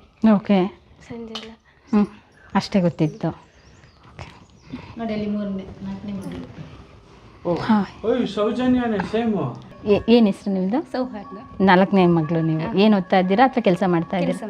ಏನು ಕೆಲಸ ಮಾಡ್ತೀರಾ ಸರ್? ಅವ್ರಿಗೆ ಫ್ಯಾಷನ್ ಡಿಸೈನರ್, ಅದಕ್ಕೆ ತುಂಬ ಚೆನ್ನಾಗಿ ರೆಡಿಯಾಗಿ ಬಂದಿದ್ದೀರಾ. ಅಂದರೆ ಇಲ್ಲೇನೇ ಏನಾದರೂ ಬೋಟಿಗೆ ಏನಾದ್ರು ಇಟ್ಕೊಂಡಿದ್ದೀರಾ ಅಥವಾ ಹೇಗೆ? ಇಲ್ಲ. ಮತ್ತೆ ಎಲ್ಲಿ ಕೆಲಸ? ನಾವು ಉಚ್ಚಿರಲ್ಲೇ. ಉಜ್ರಲ್ಲಿ ಡೈಲಿ ಹೋಗೋದು ಬರೋದು ಹೇಗೆ? ಬಸ್ಸಲ್ಲಿ? ಬಸ್ ವ್ಯವಸ್ಥೆ ಇವಾಗೆಲ್ಲ ಇದೆ. ಈ ಪ್ರಕರಣ ಆದಾಗ ನಿಮ್ಗೆ ಎಷ್ಟು ವರ್ಷ ಆಗಿತ್ತು? ಏನು ನಾನು 8ನೇ ಸ್ಟ್ಯಾಂಡರ್ಡ್ ಓದ್ತಿದ್ದೆ. ಓಕೆ, ಹೈಸ್ಕೂಲ್ ಹುಡುಗಿ. ಹೌದು. ನಿಮಗೆಲ್ಲ ಇದಾದ ನಂತರ ಏನಾದರೂ ನಿಮಗೂ ಕೊಲೆ ಬೆದರಿಕೆ ಆ ಥರ ಏನಾದರೂ ಬಂತೇನಪ್ಪ? ಬಂದಿದ್ದಲ್ಲ, ಮನೆಯವರಿಗೆ ಬಂದಿದೆ. ನಿಮಗೇನು? ನಮಗೆ ಸಹ ಬಂದಿದೆ. ನಾವು ಕಾಲೇಜೆಲ್ಲ ಹೋಗ್ತಿದ್ವಲ್ಲ, ಅವಾಗ ನಮ್ಮನ್ನು ಇದು ಮಾಡ್ತಿದ್ದು, ನಮ್ಮನೆಲ್ಲ ಗುರ್ತಿಡ್ತಿದ್ರು. ಹಾಗೆ ಮುಂಚೆ ಯಾರಿಗೂ ಗೊತ್ತಿರಲಿಲ್ಲ. ಈ ಪ್ರಕರಣ ಆದಮೇಲೆ ನೀವೇ ಸೌಜನ್ಯ ತಂಗಿ ಇಷ್ಣೆಯವರು ಅಂತ ಎಲ್ಲ ಗೊತ್ತಾಗ್ಬಿಡ್ತು. ಗೊತ್ತಾಗಿದೆ, ಎಲ್ಲ ಮೀಡಿಯಾದಲ್ಲಿ ಬರ್ತಿತ್ತಲ್ಲ ಹಾಗೆ. ಓಕೆ, ಬನ್ನಿ ಇವಾಗ ನಾನು ಹೇಳ್ದಂಗೆ ಸೌಜನ್ಯ ಮನೆಯಲ್ಲಿ ಎಷ್ಟು ವಜ್ರ ವೈಡೂರ್ಯ ಚಿನ್ನ ಎಲ್ಲನೂ ಕುಸುಮಮ್ಮ ಅವರು ಎಷ್ಟು ಕಲೆಕ್ಷನ್ ಮಾಡಿದ್ದಾರೆ ಅಂತ ನಮ್ಮ ವೀಕ್ಷಕರಿಗೆ ತೋರಿಸ್ತೀನಿ. ಎಲ್ಲಿಟ್ಟಿದ್ದೀರಾ ಚಿನ್ನ? ಮಗಳ ಹೆಸರಲ್ಲಿ ಗೋಡೆ ಒಳಗಡೆ ಇಟ್ಟಿದ್ದೀರಾ? ನೋಡ್ತಾರಲ್ಲ ಅದಕ್ಕೋಸ್ಕರ ಗೋಡೆ ಒಳಗೆ ತೋಡಿ ಇಟ್ಟಿದ್ದೇನೆ. ನನಗೆ ಇವ್ರನ್ನ ನೋಡಿ ಒಂದಿಷ್ಟ ಆಯ್ತು. ಏನು ಗೊತ್ತಾ, ಮನಸ್ಸಲ್ಲಿ ಎಷ್ಟು ನೋವಿದೆ ಅಂತ ಹೇಳಿದರೆ ಹೇಳೋದಕ್ಕೆ ಆಗಲ್ಲ. ಅದು ಅವ್ರ ಮುಖದಲ್ಲಿ ಎಷ್ಟು ನಗು ಇದೆ ಗೊತ್ತಾ. ಆ ನಗುವಿನ ಹಿಂದೆ ಹೇಳಲಾರದಷ್ಟು ನೋವಿದೆ. ಅಷ್ಟು ಹತ್ತಿದ್ದಾರೆ, ಅಷ್ಟು ನೊಂದಿದ್ದಾರೆ, ಅಷ್ಟು ಬೆಂದಿದ್ದಾರೆ. ಅರೆ ಮಗಳಿಗಾಗಿ ಒಂದು ನ್ಯಾಯ ಸಿಗಲೇಬೇಕು ಅಂತ ಹೇಳಿ ಹೋರಾಟ ಮಾಡ್ತಿದ್ರೆ. ಅದು ಏನೆಲ್ಲ ನಡೀತಿದೆ ಅದು ಇಲ್ಲಿಗೆ ಕೊನೆಯಾಗಬೇಕು, ಇನ್ನು ಯಾವತ್ತೂ ನಡಿಬಾರ್ದು. ಇಲ್ಲಿ ಆ ಕೊಲೆ ಪ್ರಕರಣ ಏನೇ ಆಗಲಿ ಅಷ್ಟು ಇಲ್ಲಿ ಅನ್ಯಾಯ ಆಗ್ತಿದೆ ಇವಾಗ ನಮಗೆ ಅಂತಲ್ಲ, ನಿಮ್ಮ ಕಡೆ ಬಂದವ್ರಿಗೆ ಕೂಡ ಇಲ್ಲಿ ತುಂಬ ಅನ್ಯಾಯ ಆಗ್ತಿದೆ. ನಾವು ಇವತ್ತು ಅನ್ಯಾಯ ಆದರೂ ಇಲ್ಲಿ ಬದುಕ್ತಾ ಇದ್ದೇವೆ. ಬಂದವರಿಗೆ ಈ ರೀತಿ ಅನ್ಯಾಯ ಆಗಿದ್ದರೆ ಯಾವ ರೀತಿ ಪಾಪ ಅವರು ಬದುಕಬೇಕನ್ನುವಂಥದ್ದು ನಮ್ಮದೊಂದು ನೋವು. ಅದಕ್ಕೋಸ್ಕರ ಬಂದವರಿಗೆ ಈ ರೀತಿ ಇಲ್ಲ ಅನ್ಯಾಯ ಆಗಬಾರ್ದು ಅನ್ನುವಂಥದ್ದು ನಾವಿಲ್ಲಿ ಇವಾಗ ನಮ್ಮ ಮಗಳ ಪ್ರಕರಣದಲ್ಲಿ ಇವತ್ತು ನಾವು ಹೋರಾಟಕ್ಕೆ ಇಳಿದಿದ್ದೇವೆ. ಇದು ಏನೆಲ್ಲ ಇಲ್ಲಿ ನಡೀತಿದೆಯೋ ಅದೆಲ್ಲ ಇಲ್ಲಿಗೆ ಕೊನೆಯಾಗಬೇಕು, ಇದು ಇಲ್ಲಿಗೆ ನಿಲ್ಲಬೇಕನ್ನುವಂಥದ್ದು ನಮ್ಮದು. ಖಂಡಿತ. CC ಕ್ಯಾಮ್ರಾ ಎಲ್ಲ ಹಾಕ್ಸಿದ್ರ ಸೇಫ್ಟಿಗೋಸ್ಕರ? 3 CC ಕ್ಯಾಮ್ರಾ ಹಾಕಿದೆ. ಮುಂಚೆ ಎಂತ ಸಡನ್ನಾಗಿ ಒಬ್ಬರು ಬಂದು ಯಾರಾದರೂ ಒಮ್ಮೆಲೆ ಮನೆ ನುಗ್ತಾರೆ ಅಂದರೆ ನಮಗೆ ಒಂದು ವರ್ಷ ಆಗಿಲ್ಲ. 11 ಗಂಟೆ ರಾತ್ರಿ ನಾವು ಹೀಗೆ ತಮ್ಮಂದಿರಿಬ್ಬರು ಎಲ್ಲ ಕೂತ್ಕೊಳ್ಳುವಾಗ ಸಡನ್ನಾಗಿ ಒಬ್ಬ ಬಂದ. ಅಲ್ಲಿ ಬಂದು ಗಾಡಿ ಇಲ್ಲಿ ಪಕ್ಕನೇ ನಿಲ್ಲಿಸಿ ಒಳಗೆ ಬರಲಿಕ್ಕೆ ಇದು ನೋಡಿದೆ. ಅವಾಗ ತಮ್ಮ ಕೇಳಿದ, ಯಾರು ನೀನು, ಎಲ್ಲಿಂದ ಬಂದಿದ್ದೀಯ, ಯಾಕೆ ಈ ರೀತಿ ಬಂದಿದ್ದೀಯ ಅಂತ. ಅವಾಗ ನನಗೆ ಅಮ್ಮನನ್ನು ನೋಡಬೇಕು, ಸೆರಗೊಡ್ಡಿ ಬೇಡುವಂತ ಅಮ್ಮನನ್ನು ನೋಡಬೇಕಂತ ಸಡನ್ನಾಗಿ ಬಂದ. ಅಲ್ಲಿ ನಿಲ್ಲಿಸಿದ. ನಿಲ್ಲು ನೀನು ಎಲ್ಲಿಂದ ಬಂದೆ ಅಂತ, ಹಾಸನದಿಂದ ಬಂದಿದ್ದೆ ಅಂತ ಹೇಳಿದ್ದ. ಆನಂತರ ಪೊಲೀಸಿನವರಿಗೆಲ್ಲ ಫೋನ್ ಮಾಡಿ ಅವನ ಬ್ಯಾಗ್ ಚೆಕ್ ಮಾಡುವಾಗ ಅದರಲ್ಲಿ ಈ ಪೈಪು ಕೊಯ್ಯುವಂಥ ಒಂದು ಬ್ಲೇಡ್ ಇರುತ್ತೆ ಅದರಲ್ಲಿ. ಅದನ್ನೆಲ್ಲ ಚೆಕ್ ಮಾಡಿದ್ದೇವೆ ನಾವು. ಆನಂತರ ಪೊಲೀಸರಿಗೆ ಫೋನ್ ಮಾಡಿದ್ವಿ. ಪೊಲೀಸ್ ತಕ್ಷಣ ಇಲ್ಲಿ ಬರಲ್ಲ. ಅವರು ಬರುವ ಹೊತ್ತಿಗೆ ಇವನು ಹೊರಟು ಹೋದ. ಆಮೇಲೆ ಅವನಿಗೆ ಅಂದರೆ ಮಾನಸಿಕ ಅಂತ ನಮಗೆ ಗೊತ್ತಾಯಿತು. ಅದೇ ನಮ್ಮ ಮನೆಗೆ ಬರುವವರೆಲ್ಲ ಮಾನಸಿಕವಾಗಿ ಇಲ್ಲಿ ಬರ್ತಾ ಇದ್ದಾರೆ. ಇವತ್ತು ಅಂತಲ್ಲ, 11 ವರ್ಷ ಮುಂಚೆ ಕೂಡ ಅಂದರೆ ಚಪ್ಪಲಿ ಹೊರುವವರು, ಅಂದರೆ ಸನ್ಯಾಸಿ ಸ್ವಾಮೀಜಿಗಳ ಥರ, ಆಮೇಲೆ ಭಿಕ್ಷೆ ಬೇಡುವವರು, ಆ ರೀತಿ ಎಲ್ಲ ನಮ್ಮ ಮನೆಗೆ ಕಳಿಸಿದ್ದಾರೆ. ನಮ್ಮ ಮಗಳ ಬಾಡಿ ಸಿಕ್ಕಿದ ಮರುದಿವಸವೇ ಎಲ್ಲ ಕಡೆ ಕಳ್ಳರನ್ನು ಸೃಷ್ಟಿ ಮಾಡಿದ್ದಾರೆ. ಎಲ್ಲರ ಮನೆಗೆ ಕಲ್ಲು ಹೊಡಿಸೋದು. ಯಾಕೆಂದರೆ ಇವತ್ತು ನಮ್ಮ ಮಗಳ ಬಾಡಿ ಸಿಕ್ಕಿದೆ, ಮರುದಿವಸ ಗಲಾಟೆಗೆ ಎಲ್ಲರೂ ಮನೆಯ ಅಂಗಳಕ್ಕೆ ಬಂದು ಇಳಿತಾರೆ ಅನ್ನುವಂಥದ್ದೊಂದು ಇದು ಇಟ್ಕೊಂಡು ಕಳ್ಳರನ್ನು ಸೃಷ್ಟಿ ಮಾಡಿದ್ದಾರೆ ಇಲ್ಲಿ. ಈ ರೀತಿ ಎಲ್ಲ ಪರಿಸ್ಥಿತಿ ಎಲ್ಲ ಆಯಿತು. ಅದಕ್ಕೆ ನೀವು ಯಾವುದು ಬೇಡ ಅಂತ ಹೇಳಿ CC ಕ್ಯಾಮ್ರಾ ಹಾಕ್ಸಿದ್ರೆ? ಎಲ್ಲೆಲ್ಲ ಹಾಕ್ಸಿದ್ರ? ಇವಾಗ ಒಳ್ಳೆ ಕೆಲಸ ಮಾಡಿದ್ರೆ. ಎಂಟ್ರೆನ್ಸ್ ಅಲ್ಲಿ ಒಂದು ಮತ್ತೆ ಅಲ್ಲಿ ಸೌಜನ್ಯ ಕಡೆಗೆ ಯಾರೆಲ್ಲ ಹೋಗ್ತಾ ಇರ್ತಾರೆ, ಯಾವ ರೀತಿ ಎಲ್ಲ ಬಂದು ಅಲ್ಲಿ ಇದು ಮಾಡ್ತಾರೆ ಅನ್ನುವಂಥದ್ದು ಅಲ್ಲಿಗೆ ಒಂದು CC ಕ್ಯಾಮ್ರಾ ಹಾಕಿಸಿದೆ. ಆ ಥರ ವೇಷ ಮರೆಸ್ಕೊಂಡು ತುಂಬಾ ಜನ ಬರ್ತಾ ಇದ್ದಾರೆ. ಅವ್ನಿಗೆ ಕೇಳ್ಬೇಕಿತ್ತು ಅದೆಲ್ಲ ಏನು ತಂದಿದ್ದೆ ಅಂತ ಹೇಳ್ಬಿಟ್ಟು ನೀವು? ಅದು ತಮ್ಮಂದ್ರೆಲ್ಲ ಕೇಳಿದ್ರು. ನಾನು ಕೆಲಸಕ್ಕೆ ಹೋಗಿದ್ದೆ, ನನಗೆ ಅಮ್ಮನ ನೋಡ್ಬೇಕಂತ ನಾನು ತಕ್ಷಣ ಇಲ್ಲಿಗೆ. ಅಮ್ಮ ಅಂತ ಹೇಳಿದ್ರೆ ನಿಮ್ಮನ್ನ? ಓಕೆ. ಅಲ್ಲ, ನಾನು ಅವನು ಹಾಗೆ ಕೇಳಿದ್ದ. ಇವತ್ತು ಎಲ್ಲಿ ಕೂಡ ಹೋದ್ರು ಕೂಡ ನನಗೆ ನ್ಯಾಯ ಸಿಗ್ಬೇಕಂತ ಒಂದು ಸೆರಗುಡ್ಡಿ ಬೇಡ್ತಾ ಇದ್ದಾರೆ. ಅವರನ್ನು ನನಗೆ ತಕ್ಷಣ ನೋಡಬೇಕು ಅನ್ನುವಂಥದ್ದು. ಅಂದರೆ ಯಾರನ್ನು ಕೂಡ ನಂಬಲಿಕ್ಕೆ ಆಗಲ್ಲ. ಕರೆಕ್ಟ್. ಯಾವ ರೀತಿ ಕಲಿಸ್ತಾರಂತಲೇ ಗೊತ್ತಿಲ್ಲ. ಈಗ ರೀಸೆಂಟಾಗಿ ಮೊನ್ನೆ ಒಬ್ರು ಹೆಂಗ್ಸು ಬಂದಿದ್ರು. ಅಂದರೆ ಡಿಸೆಂಬರ್ ಅಕ್ಟೋಬರಲ್ಲಿ ಒಬ್ಬರು ಬ್ಯಾಂಗ್ಳೂರಂತೆ, ಅವರು ಮೈಸೂರು ಹೋಗೋರು. ಇಲ್ಲಿ ಹೆಂಗಸು ಮತ್ತು ಒಬ್ಬ ಗಂಡಸು ಬಂದ. ನಾನು ಅವತ್ತು ಮನೆಯಲ್ಲಿ ಇರಲಿಲ್ಲ, ಉಜಿರೆಗೆ ಹೋಗಿದ್ದೆ. ಅಲ್ಲಿಂದ ಬರುವಾಗ 8 ಗಂಟೆ ತನಕ ಆಗಿದೆ ರಾತ್ರಿ. ನೀವು ಹೋಗಿ ಅಂತ ಹೇಳಿದ್ದೆ. ಅವಾಗ ಅವರು ಹೋಗಿಲ್ಲ. ನಾನು ಬರೋ ತನಕ ಕಾದಿದ್ರು ಇಲ್ಲಿ. ಆಮೇಲೆ ಬಂದು ಕುಳಿತು ತುಂಬ ಹೇಳಿದರು, ನಿಮಗೆ ನ್ಯಾಯ ಸಿಗಬೇಕಿದ್ರೆ ನೀವು ನಿಮ್ಮ ಮಗಳ ಬಾಡಿ ಎಲ್ಲಿ ಸಿಕ್ಕಿದೆಯೋ ಅಲ್ಲಿಂದ ಒಂದು 27 ಲಿಂಬಿದ ಹುಳಿ ಹಿಡ್ಕೊಂಡು ಅಲ್ಲಿಂದ ಇಲ್ಲಿ ತನಕ ಜಜ್ಜಿಕೊಂಡು ಬರಬೇಕು. ಆಮೇಲೆ ನೀವು ಅಲ್ಲಿಂದ ಆ ಮಗಳ ಬಾಡಿ ಸಿಕ್ಕಿದ ತೋಡಿ ಇದೆ, ಅಲ್ಲಿಂದ ನೀರು ತಂದು ಇಲ್ಲಿ ಪೂಜೆ ಮಾಡಬೇಕು. ಆ ರೀತಿ ಎಲ್ಲ ನನಗೆ ಅಂಥವರೆಲ್ಲ ಬರ್ತಾ ಇದ್ದಾರೆ. ಅದಕ್ಕೆ ನಾನೊಂದು ಪ್ರಶ್ನೆ ಗೆಲ್ಲಿದೆ, ಬಂದರೆ ಸರಿ, ನಿಮ್ಮನ್ನು ನಂಬುದು ನಾನು ಹೇಗೆ? ನಾನು ಯಾರನ್ನು ಕೂಡ ನಂಬಲಿಕ್ಕೆ ಸಾಧ್ಯ. ಯಾವ ರೀತಿ ಕಲಿಸ್ತಾರೆ ಅಂತ ನಮಗೆ ಮಾತ್ರ ಗೊತ್ತಿಲ್ಲ, ನಿಮಗೆ ಗೊತ್ತಿಲ್ಲ. ಇಲ್ಲ, ನನ್ನನ್ನು ನಂಬಿ ನಾನು ನಿಮ್ಮ ಪರವಾಗಿ ಬಂದಿದ್ದೇನೆ ಅಂತ ಹೇಳಿ. ಅದಕ್ಕೆ ನಾನು ಏನಂದರೆ, ನಮ್ಮ ಮನೆಗೆ ಯಾರು ಕೂಡ ಬಂದರೂ ಕೂಡ ನಾನು ಅಣ್ಣನಿಗೆ ಮೇಸೆಟ್ಟಿ ತಿಮರೋಡಿಗೆ ಫೋನ್ ಮಾಡ್ತೇನೆ. ಆಮೇಲೆ ಅವರ ಮನೆಗೆ ನಾನು ಕಳಿಸ್ತೇನೆ. ನೋಡಿ, ಇಂಥವ್ರು ಬಂದಿದ್ದಾರೆ ಅಣ್ಣ, ನಾನು ಹೇಳ್ತೇನೆ ಇವರಿಗೆ, ನೀವು ಹೋಗಿ ತಿಮ್ಮರೋಡಿಯವರ ಮನೆಗೆ ಹೋಗಿ ಈ ಮಾತನ್ನು ನನ್ನ ಹತ್ರ ನಾನು ನನ್ನ ತಿಮ್ಮರೋಡಿ ಮೇಸೆಟ್ಟಿದವರು ಏನು ಹೇಳ್ತಾರೆ ಆ ರೀತಿ ನಾನು ನಡೆದುಕೊಂಡು ಬರುವವಳು. ಯಾಕೆಂದರೆ ಇವತ್ತು ನಿಮಗೆ ಜೀವಂತವಾಗಿ ಇರಿಸೋದಕ್ಕೆ ಅವರೇ ಕಾರಣ ಅವರು. ಅದಕ್ಕೆ ಅವರ ಮಾತು ಕೇಳಿಕೊಂಡು ಯಾವುದಕ್ಕೂ ನಾನು ಹೇಳಿದ್ದೇನೆ. ಅಲ್ಲಿಗೆ ಹೋಗಿ ಅಂತ ಹೇಳಿದಕ್ಕೆ, ಇಲ್ಲ ನಾನು ಇನ್ನೊಂದು ಸಲ ಬರ್ತೇನೆ, ನನಗೆ ಮೈಸೂರಿಗೆ ಹೋಗಬೇಕಂತ ಆ ಹೆಂಗಸು ಹೇಳಿದ್ದಾರೆ. ಆಮೇಲೆ ನಾನು ಯಾವುದನ್ನು ಮಾಡಿಲ್ಲ, ಅಂದರೆ ನನಗೆ ಇವರ ಮೇಲೆ ನಂಬಿಕೆನೇ ಇರಲಿಲ್ಲ. ನಾನು ಈ CC ಕ್ಯಾಮರಾದೆಲ್ಲ ಫುಟೇಜ್ಗಳನ್ನು ತೆಗೆದು ನಮ್ಮ ಹೋರಾಟಗಾರರು ಯಾರ್ಯಾರೆಲ್ಲ ಇದ್ದರು ಇವರಿಗೆಲ್ಲ ನಾನು ಕಳಿಸ್ತೇನೆ. ನೋಡಿ, ಇಂಥವ್ರಿಗೆ ಬಂದಿದ್ದಾರೆ, ಇಂಥವ್ರದ್ದು ಪರಿಚಯ ಉಂಟಂತ ಅವರು ಹೇಳಿದ್ದಾರೆ, ನಿಮಗೆ ಎಲ್ಲಾದರೂ ಪರಿಚಯ ಉಂಟಾ ಅಂತ ಹೇಳಿ ಇದನ್ನೆಲ್ಲ ಎಲ್ರಿಗೂ ನಾನು ಹೋರಾಟಗಾರರಿಗೆ ಕಳಿಸಿದ್ದೇನೆ. ಓಕೆ, ಈ ರೀತಿಯಾಗಿ ಮುಂದಾಲೋಚನೆ ಮಾಡಿದ್ರಲ್ಲ, ನಿಜವಾಗ್ಲೂ ಇರಬೇಕು. ಇಲ್ಲ ಅಂತ ಹೇಳಿದ್ರೆ ಎಲ್ಲಿ ಸೇಫ್ಟಿ ಇದೆ, ಯಾವ ವೇಷದಲ್ಲಿ ಯಾರು ಬರ್ತಾರೆ ಅಂತೇಳಿ. ಯಾರು ಬಂದರೂ ಕೂಡ ನಾನೇ ಮುಂದೆ ಹೋಗಬೇಕು. ಮಗ ಇರಲ್ಲ, ಹೆಣ್ಮಕ್ಳು ಯಾರೂ ಇರಲ್ಲ, ನಾನೇ ಮುಂದೆ ಹೋಗಿ ಅವರನ್ನು ಮಾತಾಡಿಸ್ಬೇಕು. ಅದಕ್ಕೋಸ್ಕರ ನಾನು ಇದನ್ನೆಲ್ಲ ಏನಾದರೂ ಕೂಡ ನನಗೆ ಏನೇ ಆಗಲಿ ನನಗೆ ಆ ಹೆದರಿಕೆ ಇಲ್ಲ. ಯಾಕೆಂದರೆ ನಾನು ಯಾವತ್ತೂ ಮುಂದೆ ಇಟ್ಟ ಹೆಜ್ಜೆ ಹಿಂದೆ ತೆಗೆಯೋಲ್ಲ. ನನಗೆ ಅಂದರೆ ನನಗೆ ಜೀವದಲ್ಲಿ ಆಸೆನೂ ಕೊಡಿಲ್ಲ. ನನ್ನ ಮಗಳಿಗೆ ನ್ಯಾಯ ಸಿಗಬೇಕು. ಇಷ್ಟು ಚಂದದ ನನ್ನ ಮಗಳನ್ನು ಕಳ್ಕೊಂಡು ನನಗೆ ಜೀವದಲ್ಲಿ ಆಸೆ ಇಲ್ಲ, ಆದರೆ ನನಗೆ ನ್ಯಾಯ ಸಿಗಬೇಕು. ಇಂಥ ಒಂದು ಅನ್ಯಾಯ, ನನ್ನ ಮಗಳಿಗೆ ಆದ ಅನ್ಯಾಯ ಇನ್ನೊಂದು ಮಗುವಿಗೆ ಆಗಬಾರ್ದು. ನಾನು 13 ವರ್ಷ ಇವತ್ತು ನೋವು ತಿಂತಾ ಇದ್ದೇನೆ. ಆ ನೋವು ಇನ್ನೊಂದು ತಾಯಿ ತಿನ್ನಬಾರ್ದು ಅನ್ನುವಂಥ ಒಂದು ಹೋರಾಟ ಮಾಡ್ತಾಯಿದ್ದೇನೆ. ಯಾವುದಕ್ಕೂ ಬೆದರದೆ ಇವತ್ತು ಹೋರಾಟ ಮಾಡ್ತಾಯಿದ್ದೇನೆ. ಅದಕ್ಕೋಸ್ಕರ ಯಾರು ಬಂದರೂ ಕೂಡ ನಾನೇ ಮುಂದೆ ಹೋಗ್ತೇನೆ. ಅಂದರೆ ಅಲ್ಲಿಂದ ನಿಂತು ಇವಾಗ ಕೇಳ್ತಾ ಇದ್ದೇನೆ ನಾನು, ಎಲ್ಲಿಂದ ಬಂದ್ರಿ, ಯಾರೆಲ್ಲ ಬಂದಿದ್ರಿ ಅಂದರೆ ನನಗೆ ಬರುವಾಗಲೇ ಗೊತ್ತಾಗುತ್ತೆ ಅವರು ಯಾವ ರೀತಿಯಲ್ಲಿ ಇರ್ತಾರೆ, ನಮ್ಮ ಪರವಾಗಿ ಇರ್ತಾರಾ, ಅವರ ಪರವಾಗಿ ಬರ್ತಾರಾ ಅಂತ ನನಗೆ ಗೊತ್ತಾಗುತ್ತೆ. ಆವಾಗ ನಾನು ಅವರು ಮಾತಾಡಿಸ್ತೇನೆ. ತಾಯಿ ಮನೆಗೆ ಬಂದನು, ಅವನ ಕಾರನ್ನು ನೋಡಿ ಗೊತ್ತಾಯಿತು, ಇವನು ನಮ್ಮ ಪರವಾಗಿಲ್ಲ, ಇವರು ಅವರ ಪರವಾಗಿ ಇರ್ತಾನೆ ಅಂತ ಹೋಗಲಿ ನಂಗೆ ಗೊತ್ತಾಯಿತು. ಆವಾಗ ಪ್ರಶ್ನೆ ಕೇಳುವಾಗ ಕೂಡ ನನಗೆ ಗೊತ್ತಾಗಿದೆ. ನಾನು ಅಲ್ಪ ಸ್ವಲ್ಪ ನನಗೆ ಏನು ಅನ್ಯಾಯ ಆಗಿದೆ, ನನ್ನ ಮಗಳಿಗೆ ಯಾವ ರೀತಿ ಅನ್ಯಾಯ ಆಗಿದೆ ಅದನ್ನು ಎಲ್ಲ ರೀತಿಯಲ್ಲಿ ಅವನಿಗೆ ಹೇಳಿದ್ದೇನೆ. ಅವರು ಹೆಸರು ಕೂಡ ಅವನ ಹತ್ರ ಹೇಳಿದ್ದೇನೆ. ಆನಂತರ ನನ್ನ ಮಾತು ಅವನು ನಂಬಲಿಲ್ಲ. ನಮ್ಮ ತಂದೆ ಅವರು ಕೂಡ ಹೇಳಿದ್ದಾರೆ, ಅವ್ರದ್ದು ಸ್ವಲ್ಪ ಸರಿಯಾಗಿದೆ ಅಂತ ಹೇಳ್ಕೊಂಡು ಆಮೇಲೆ ಹೋಗಿ ಬೇರೆಯೇ ತಿರುಗಿಸಿ ಎಲ್ಲ ಇದು ಮಾಡಿ ಹಾಕಿದ್ದಾನೆ. ಅದಕ್ಕೆ ಏಕೆಂದರೆ ನಮಗೆ ಇವಾಗಲೂ ಸ್ವಲ್ಪ ಹೆದರಿಕೆ. ಅವನ ಥರ ಯಾರಾದರೂ ಬಂದರೆ ಕರೆಕ್ಟ್ ಅನುಮಾನ ಪಡೋದ್ರಲ್ಲಿ ಏನು ತಪ್ಪೇನಿಲ್ಲ, ಯಾಕೆಂದ್ರೆ ನಿಮಗೆ ಆ ರೀತಿಯಾಗಿ ಅನುಭವಿಸಿದ್ದೀರಲ್ಲ, ಹಾಗಾಗಿ ಅದಕ್ಕೋಸ್ಕರ ಯಾರು ಬಂದರೂ ಕೂಡ ನಾನು ಈಗ ಯೂಟ್ಯೂಬರ್ಸ್ಗಳು ಕೂಡ ಬಂದರೂ ಕೂಡ ಯಾವ ಊರು ವಿಚಾರಿಸಿದ್ರೆ ಪರವಾಗಿ ಇದ್ದೀರಾ ಅಲ್ಲ ನಮ್ಮ ಪರವಾಗಿದ್ದೀರಾ ಅಂದ್ರೆ ನಮಗೆ ಅಷ್ಟು ಹೆದರಿಕೆ ಆಗುತ್ತೆ. ಅಂದ್ರೆ ನಾವು ಇವತ್ತು 13 ವರ್ಷ ಹೋರಾಟ ಮಾಡ್ತೀವಿ, ನಾವು ಒಬ್ಬರಲ್ಲ ಎಷ್ಟೋ ಜನ ಸೇರಿದ್ದಾರೆ, ಅವರಿಗೆ ನೋವಾಗಬಾರ್ದು. ನಾವು ಹೇಳುವಂತ ಯಾವುದೋ ಒಂದು ಮಾತು ಕೂಡ ಇವತ್ತು ಒಂದು ಅದರಲ್ಲಿ ತಪ್ಪಿದ್ರೆ ಅದನ್ನು ಹಿಡ್ಕೊಂಡು ಇವರು ದೊಡ್ಡದಾಗಿ ಮಾಡ್ತಾರೆ. ನಮಗೆ ತುಂಬಾನೇ ಏನೇನೆಲ್ಲ ತುಂಬಾ ಇದೆ. ನಾನು ನನ್ನ ಮಕ್ಕಳನ್ನು ಯಾರ ಜೊತೆ ಕಳಿಸ್ತೇನೆ, ಅವರು ಇಷ್ಟು ದಿವಸ ಅವನ ಜೊತೆ ಇದ್ದಾನೆ, ಮತ್ತು ಗಿರೀಶ್ ಮಠನ ಮಕ್ಕಳಿಗೆ ಈ ರೀತಿ ಹೇಳ್ತಾ ಇದ್ದಾರೆ, ಮೈಸೂರು ತಿಮ್ಮರಡಿಯವರ ಮಕ್ಕಳಿಗೆ ಹೇಳ್ತಾ ಇದ್ದಾರೆ, ಅದು ಯಾವುದನ್ನು ಕೂಡ ಹೇಳ್ತಿಲ್ಲ. ನನಗೆ ಕೂಡ ಹೇಳ್ತಾ ಇದ್ದಾರೆ, ಗಂಡನನ್ನು ಅವನು ಪಾಪದವನು, ಇವರು ಯಾರ ಜೊತೆ ಇರ್ತಾನೆ. ಆಮೇಲೆ ಗಿರೀಶ್ ಮಠನವರಿಗೆ ನನ್ನನ್ನು ಕಟ್ಟಿಕೊಟ್ಟಿದ್ದಾರೆ. ಮೈಸೂರು ತಿಮ್ಮರಡಿ ನಮ್ಮ ದೇವರಂತ ಅಣ್ಣ ಅವರಿಗೆ ನನ್ನ ಕಟ್ಟಿಕೊಟ್ಟಿದ್ದಾರೆ. ಅದನ್ನು ಕೂಡ ನಾನು ಯಾವುದನ್ನು ತಲೆಗೆ ಹಾಕಿಲ್ಲ. ನನಗೆ ನ್ಯಾಯ ಮಾತ್ರ ಬೇಕು ಅಂತ ನಾನು ಇವತ್ತು ಹೋರಾಟ ಮಾಡ್ತೇನೆ. ನನಗೆ ತುಂಬ ನಾನು ಮಾಡದ ಕೆಲಸ ಅದು ಎಲ್ಲ ನನಗೆ ಬಂದಿದೆ.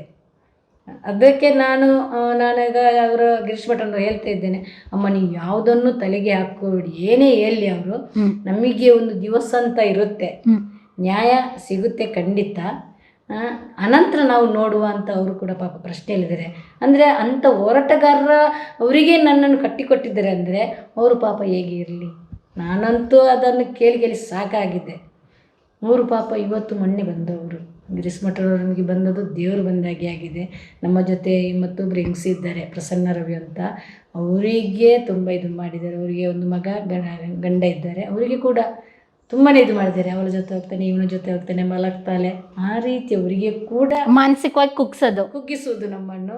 ಅದು ಯಾರು ಕೂಡ ಅದನ್ನು ತಲೆಗೆ ಹಚ್ಚಿಕೊಳ್ಳಲಿಲ್ಲ, ಯಾರು ಕೂಡ.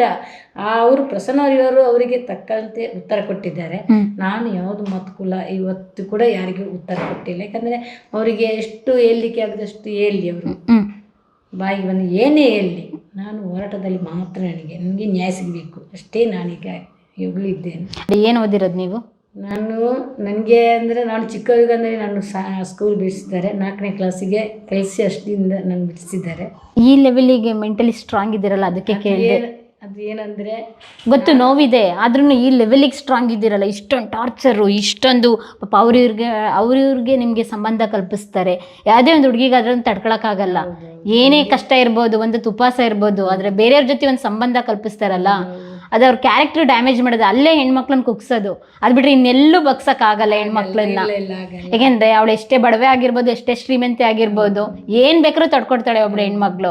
ಬೇರೆಯವ್ರ ಜೊತೆ ಕಂಪ್ಯಾರಿಸನ್ ಮಾಡಿ ಬೇರೆಯವ್ರಿಗೆ ಸಂಬಂಧ ಕಲ್ಪಿಸ್ತಾರಲ್ಲ, ಅದನ್ನ ತಡ್ಕೊಳಕ್ಕಾಗಲ್ಲ. ಇಲ್ಲ, ನನಗೆ ಅದು ತಡಿಲಿಕ್ಕೆ ಆಗೋದಿಲ್ಲ. ಯಾಕೆಂದರೆ ನಾನು ಅದನ್ನು ಬಿಟ್ಟು ಇವತ್ತು ನನ್ನ ಮಗಳು ಸೌಜನ್ಯ ಯಾವತ್ತು ಇವತ್ತು ಈ ರೀತಿ ಆಗಿದ್ದಲ್ಲ, ನನಗೆ ಅವಳಿ ಶಕ್ತಿ ಕೊಟ್ಟಿದ್ದಾಳೆ. ಇವತ್ತು ನೀವು ಏನು ಮಾತಾಡಲಿಕ್ಕೆ ಹೋಗಬೇಡಿ ಅಮ್ಮ, ನಿಮ್ಮದು ಏನೊಂದು ಮಾತಿದ್ದು ಮಾತ್ರ ನೀವು ಆ ಮಾತನ್ನು ಕೊಡಿ ಅವರಿಗೆ. ಅವರು ಹೇಳಿದ ಮಾತಿಗೆ ನೀವು ಯಾವುದಕ್ಕೂ ತಲೆ ಕೆಡಿಸ್ಬಿಡಿ, ಅವಳೇ ನನಗೆ ಶಕ್ತಿ. ಅದಕ್ಕೋಸ್ಕರ ನಾನು ಯಾವುದನ್ನು ತಲೆಗೆ ಹಚ್ಚಿಲ್ಲ. ನಾನು ಮಕ್ಕಳು ಕೂಡ ಹೇಳ್ತಾರೆ, ಬೇಡಮ್ಮ ಅವರು ಏನೇ ಹೇಳಲಿ, ನಾವು ಸುಮ್ಮನೆ ಇರುವ, ನಾವು ಅವರಿಗೆ ಉತ್ತರ ಕೊಡೋದು ಬೇಡ, ಭಗವಂತ ಕೊಡ್ತಾನೆ ಉತ್ತರ. ಮಕ್ಕಳಿಗೆ ಕೂಡ ಆಗಿದೆ ಆ ರೀತಿ, ಮಕ್ಕಳಿಗೂ ಕೂಡ ಆಗಿದೆ. ನಿನ್ನ ಮಗಳನ್ನು ಯಾರಾದ್ರ ಜೊತೆ ಕಲಿಸು, ಹಣ ಮಾಡಿದ್ದಾಳೆ, ಆ ರೀತಿ ಎಲ್ಲ ನಮಗೆ ನಮ್ಮ ಹೋರಾಟಗಾರರು ಹೇಳ್ತಾರೆ, ಅಕ್ಕ ನಿಮ್ಗೆ ಈ ರೀತಿ ಹೇಳಿದ್ದಾರೆ, ಆ ರೀತಿ ಎಲ್ಲ. ಅದನ್ನು ನಾನು ತಲೆ ಕೆಡಿಸಿಲ್ಲ. ಇದೇನದು ವಾಚ್ ಇಟ್ಟಿದ್ದೀರಲ್ಲ? ಅದು ವಾಚ್ ಅದು ಸೊಸೆ ಈಗ ಮಾತಾಡ್ಸಿದ್ರಲ್ಲ ಅವಳು ಇಟ್ಟಿದ್ದು. ಮತ್ತೆ ಇದೆಲ್ಲ ಹಣ ಎಲ್ಲ ಬಂದವರು ಅವರ ಒಂದು ಪೂಜೆಗೆ ಅಂತ ನಮ್ಮ ಹೆಸರಲ್ಲಿ ಒಂದು ಪೂಜೆ ಮಾಡಿ, ಅಲ್ಲಿ ಪೂಜೆ ಮಾಡಿ ಅಂತ ಹಣ ಎಲ್ಲ ಇಟ್ಕೊಂಡು ಹೋಗ್ತಾರೆ. ಅದ್ರಾಗ ನಾವೆಲ್ಲ ಎಣ್ಣೆ ನಾನು ಅನ್ಕೊಂಡೆ ಅದು ಅವ್ರ ಮೆಮೊರೀಸ್ ಸೌಜನ್ಯದೇನೋ ಅಂತ ಕೇಳ್ಕೊಂಡು. ಸೌಜನ್ಯದ ವಾಚ್ ಏನ್ ಗೊತ್ತಮ್ಮ, ಅದು ಸ್ಟೇಷನ್ ಅಲ್ಲಿ ಇದೆ ನೋಡಿ. ಸೌಜನ್ಯದ ಬೆಲ್ಟ್ ನೋಡಿ, ವಾಚ್ ಇದು ಬೆಲ್ಟ್ ಇದು. ಓ ಓಕೆ. ಕಲರ್ ಆಗ್ತಾ ಇದ್ರು. ಒಂದು ಕಲರ್ ಬೆಲ್ಟ್ ಹಾಕೊಂಡು ಅದನ್ನು ಏನ್ ಗೊತ್ತಮ್ಮ, ಇದನ್ನು ತೆಕೊಂಡ ನಂತರ ಒಂದೇ ವಾಚಿಗೆ ಬೆಲ್ಟ್ ಹಾಕಿ ಕಟ್ಕೊಂಡು ಹೋಗಿದ್ದಾಳೆ. ಅನಂತರ ಆ ಬೆಲ್ಟ್ ಯಾವುದನ್ನು ಕೂಡ ಯೂಸ್ ಮಾಡಿಲ್ಲ, ಹೊಸದಾಗಿದೆ. ಅಂದ್ರೆ ಆ ವಾಚ್ ತಗೊಂಡ ಮೇಲೆ ಅವಳು ಎಷ್ಟು ದಿವಸ ಬದುಕಿದ್ರು ನನಗೆ ಗೊತ್ತಿಲ್ಲ, ನಾನು ನೋಡೇ ಇಲ್ಲ. ಆ ವಾಚ್ ಕೂಡ ಅಲ್ಲಿ ಇದೆ ಸ್ಟೇಷನ್ನಲ್ಲಿ, ಬ್ಯಾಗ್ ಪುಸ್ತಕ ಎಲ್ಲ ಅಲ್ಲಿ ಇದೆ, ಇವತ್ತಿನವರೆಗೂ ಅಲ್ಲಿ ಇದೆ. ಆಮೇಲೆ ಅವಳು ಹಿಡ್ಕೊಂಡ ಛತ್ರಿ ಇವತ್ತಿನಿಗೂ ತನಿಖೆನೇ ಆಗಿಲ್ಲ. ಹೊಲ ಹುಡುಕುದು ಕೂಡ ಎಲ್ಲಿ ಇದೆ ಏನಂತ ಅದು ಕೂಡ ತನಿಖೆ ಇವತ್ತಿನಿಗೂ ಆಗಿಲ್ಲ. ಸಾಕ್ಷಿಗೆ ಅಂತ ನಮ್ಮ ಕೈಯಿಂದ ತಗೊಂಡೋಗಿದ್ದಾರೆ, ಎಂಥ ಹೊಲ ಹುಡುಕು ಇತ್ತು ಅನ್ನುವಂಥದ್ದು ಅದನ್ನು ಕೇಳ್ಕೊಂಡು ಪೊಲೀಸರು ತಗೊಂಡೋಗಿದ್ದಾರೆ. ಅದಕ್ಕೂ ಕೂಡ ಒಂದು ನಮ್ಮ ಮನೆಯದ್ದು ಒಂದು ನೂಲಿನ ಒಂದು ಸ್ಟಿಚ್ ಮಾಡಿ ಇದು ನಾವು ಕೊಟ್ಟಂತ ಅಂತ ಹೇಳಿ ಅವರಿಗೆ ಒಂದು ಸ್ಟಿಚ್ ಮಾಡಿ ಕೊಟ್ಟಿದ್ದೇವೆ. ಅದನ್ನು ಇವಾಗ ಸಾಕ್ಷಿಗೆ ಇಟ್ಕೊಂಡಿದ್ದಾರೆ. ಅದೇ ಯೂಸ್ ಮಾಡಿದ್ರು ಅಂತ ಹೇಳ್ಬಿಟ್ಟು ಅಲ್ಲ, ಅವರು ಅದೇನೆ ಹೇಳ್ತಾ ಇದ್ದಾರೆ, ಇದೇ ಇದ್ದದ್ದು ಅವರ ಮೈಯಲ್ಲಿ. ಓ, ಕೊಟ್ಟವ್ರೆ ನೀವು, ಅದು ನಿಮಗೆ ಗೊತ್ತಾಗಿರುತ್ತಲ್ಲ. ಅದಕ್ಕೆ ಅದನ್ನು ನಾನು ಹೇಳ್ತಾ ಇದ್ದೇನೆ. ಹೊಲ ಹುಡುಕಿದ್ದು ಇವತ್ತಿನವರೆಗೂ ತನಿಖೆ ಆಗಿಲ್ಲ. ನಾವು ಕೊಟ್ಟ ಉಡುಪನ್ನೇ ಅಲ್ಲಿ ತನಿಖೆಗೆ ಇಟ್ಕೊಂಡಿದ್ದಾರೆ. ಆಮೇಲೆ ಛತ್ರಿ ಕೂಡ ಇವತ್ತಿನವರೆಗೂ ತನಿಖೆ ಆಗಿಲ್ಲ, ಎಲ್ಲಿ ಏನಾಗಿದೆ ಅಂತ ಛತ್ರಿದು ತನಿಖೆ ಆಗಿಲ್ಲ. ಎಲ್ಲ ಯೂಟ್ಯೂಬಲ್ಲಿ ನಾನು ಹೇಳ್ತಾ ಇದ್ದೇನೆ ಇವಾಗಲೂ ಕೂಡ. ಓಕೆ, ಎಷ್ಟು ರೂಮ್ ಇದೆ ಮತ್ತು ಟೋಟಲ್ ನಮಗೆ ಮೇಲ್ಗಡೆ ಇಲ್ಲಿ 3 ರೂಮ್ ಇಲ್ಲಿ 4 ಇದೆ. ಆಮೇಲೆ ಮೇಲ್ಗಡೆ 2 ರೂಮ್ ಇದೆ ನೋಡಿ. ಇದು ದೊಡ್ಡ ಮಗಳು ನಂದು ಸೌಮ್ಯ ಅಂತ, ಆಮೇಲೆ ಸೌಂದರ್ಯ 3ನೇ ಮಗಳು, ಇದು ಸೌಹಾರ್ದ 4ನೇ ಮಗಳು, ಜಯರಾಮ್ ಲಾಸ್ಟು 5ನೇ ಮಗ. ಇದೇನಾ ನಿಮ್ಮ ಅಮ್ಮನ ಮನೆ? ಓಕೆ. ಮತ್ತೆ ನಮ್ಮ ಮಾವನವರು ಕೂಡ ಆನೆ ಮಾವುತ. 30 ರೂಪಾಯಲ್ಲಿ ದುಡ್ದು ಈ ಮಕ್ಕಳನ್ನು ಸಾಕಿದ್ದೇನೆ. ಇದು ಸೌಮ್ಯ, ಸೌಜನ್ಯ, ಸೌಂದರ್ಯ. ಇದೆಲ್ಲ ಹೋರಾಟಕ್ಕೆ ಎಲ್ಲರೂ ಮಾಡಿಟ್ಟ ಕೊಂಡು ಹೋಗಿದ್ದ ಇದು. ಓಕೆ. ಮರು ತನಿಖೆ ಆಗಲಿ, ತಪ್ಪಿತಸ್ಥ ಅಧಿಕಾರಿಗಳಿಗೆ ಶಿಕ್ಷೆ. ಇದು ಸುಪ್ರೀಂ ಕೋರ್ಟ್ಗೆ ಹಾಕ್ಬೇಕಂತ ಈಗ ನಿರ್ಧಾರದಲ್ಲಿ ಇದ್ದೇವೆ. ಕ್ಲೋಸ್ ಮಾಡಿಲ್ಲ, ಅದು ಕ್ಲೋಸ್ ಮಾಡ್ಲಿಕ್ಕೆ ಸಾಧ್ಯನೇ ಇಲ್ಲ. ಯಾಕಂದ್ರೆ ನಮ್ಗೆ 1.5 ತಿಂಗಳಾಯ್ತು ಮಗಳ ಹೊರಗಿನಲ್ಲಿ ಇವತ್ತು ಪ್ರಾಣ ಬಿಟ್ಟಿದ್ದಾರೆ. ಮಾತ್ರ ಅಷ್ಟು ದೊಡ್ಡ ಕಾಣ್ತದೆ ಹೊರತು ಏನೂ ಮನೆಯಲ್ಲಾಗಿಲ್ಲ. ಇವಾಗ ಒಂದು 25 ಲಕ್ಷ ಸಾಲ ಇದೆ. ಹೌದೌದು, ಜಾಸ್ತಿ 50 ಲಕ್ಷನೇ ಇರ್ಬೋದು. ಏನೇನು ಇದು ಮಾಡ್ತಾ ಇದ್ದಾರಲ್ಲ, ನೋಡ್ಲಿ ಮನೆಯೊಳಗೆ ಏನೇನೆಲ್ಲ ಸೌಜನ್ಯ ಪರವಾಗಿ ಹಣ ಮಾಡಿ ಒಳಗೆ ಮಾಡಿ ಇಟ್ಟಿದ್ದೇನೆ ಅಂತ ನೋಡ್ಬೋದು. ಅದಕ್ಕೆ ಏನೂ ತೊಂದರೆ ಇಲ್ಲ. ಬನ್ನಿ, ನಿಮ್ಮ ಮನೆ ತೋರಿಸ್ಬೋದಾ ನಮ್ಮ ವೀಕ್ಷಕರಿಗೆ? ಖಂಡಿತ ತೋರಿಸಿ, ಯಾಕಂದ್ರೆ ಇದು ಮೊದಲಲ್ಲ, ಎಷ್ಟೋ ಜನ ಬಂದು ಈ ಮನೆಗಳನ್ನು ತೋರಿಸಿದ್ದಾರೆ, ನೋಡ್ಲಿ.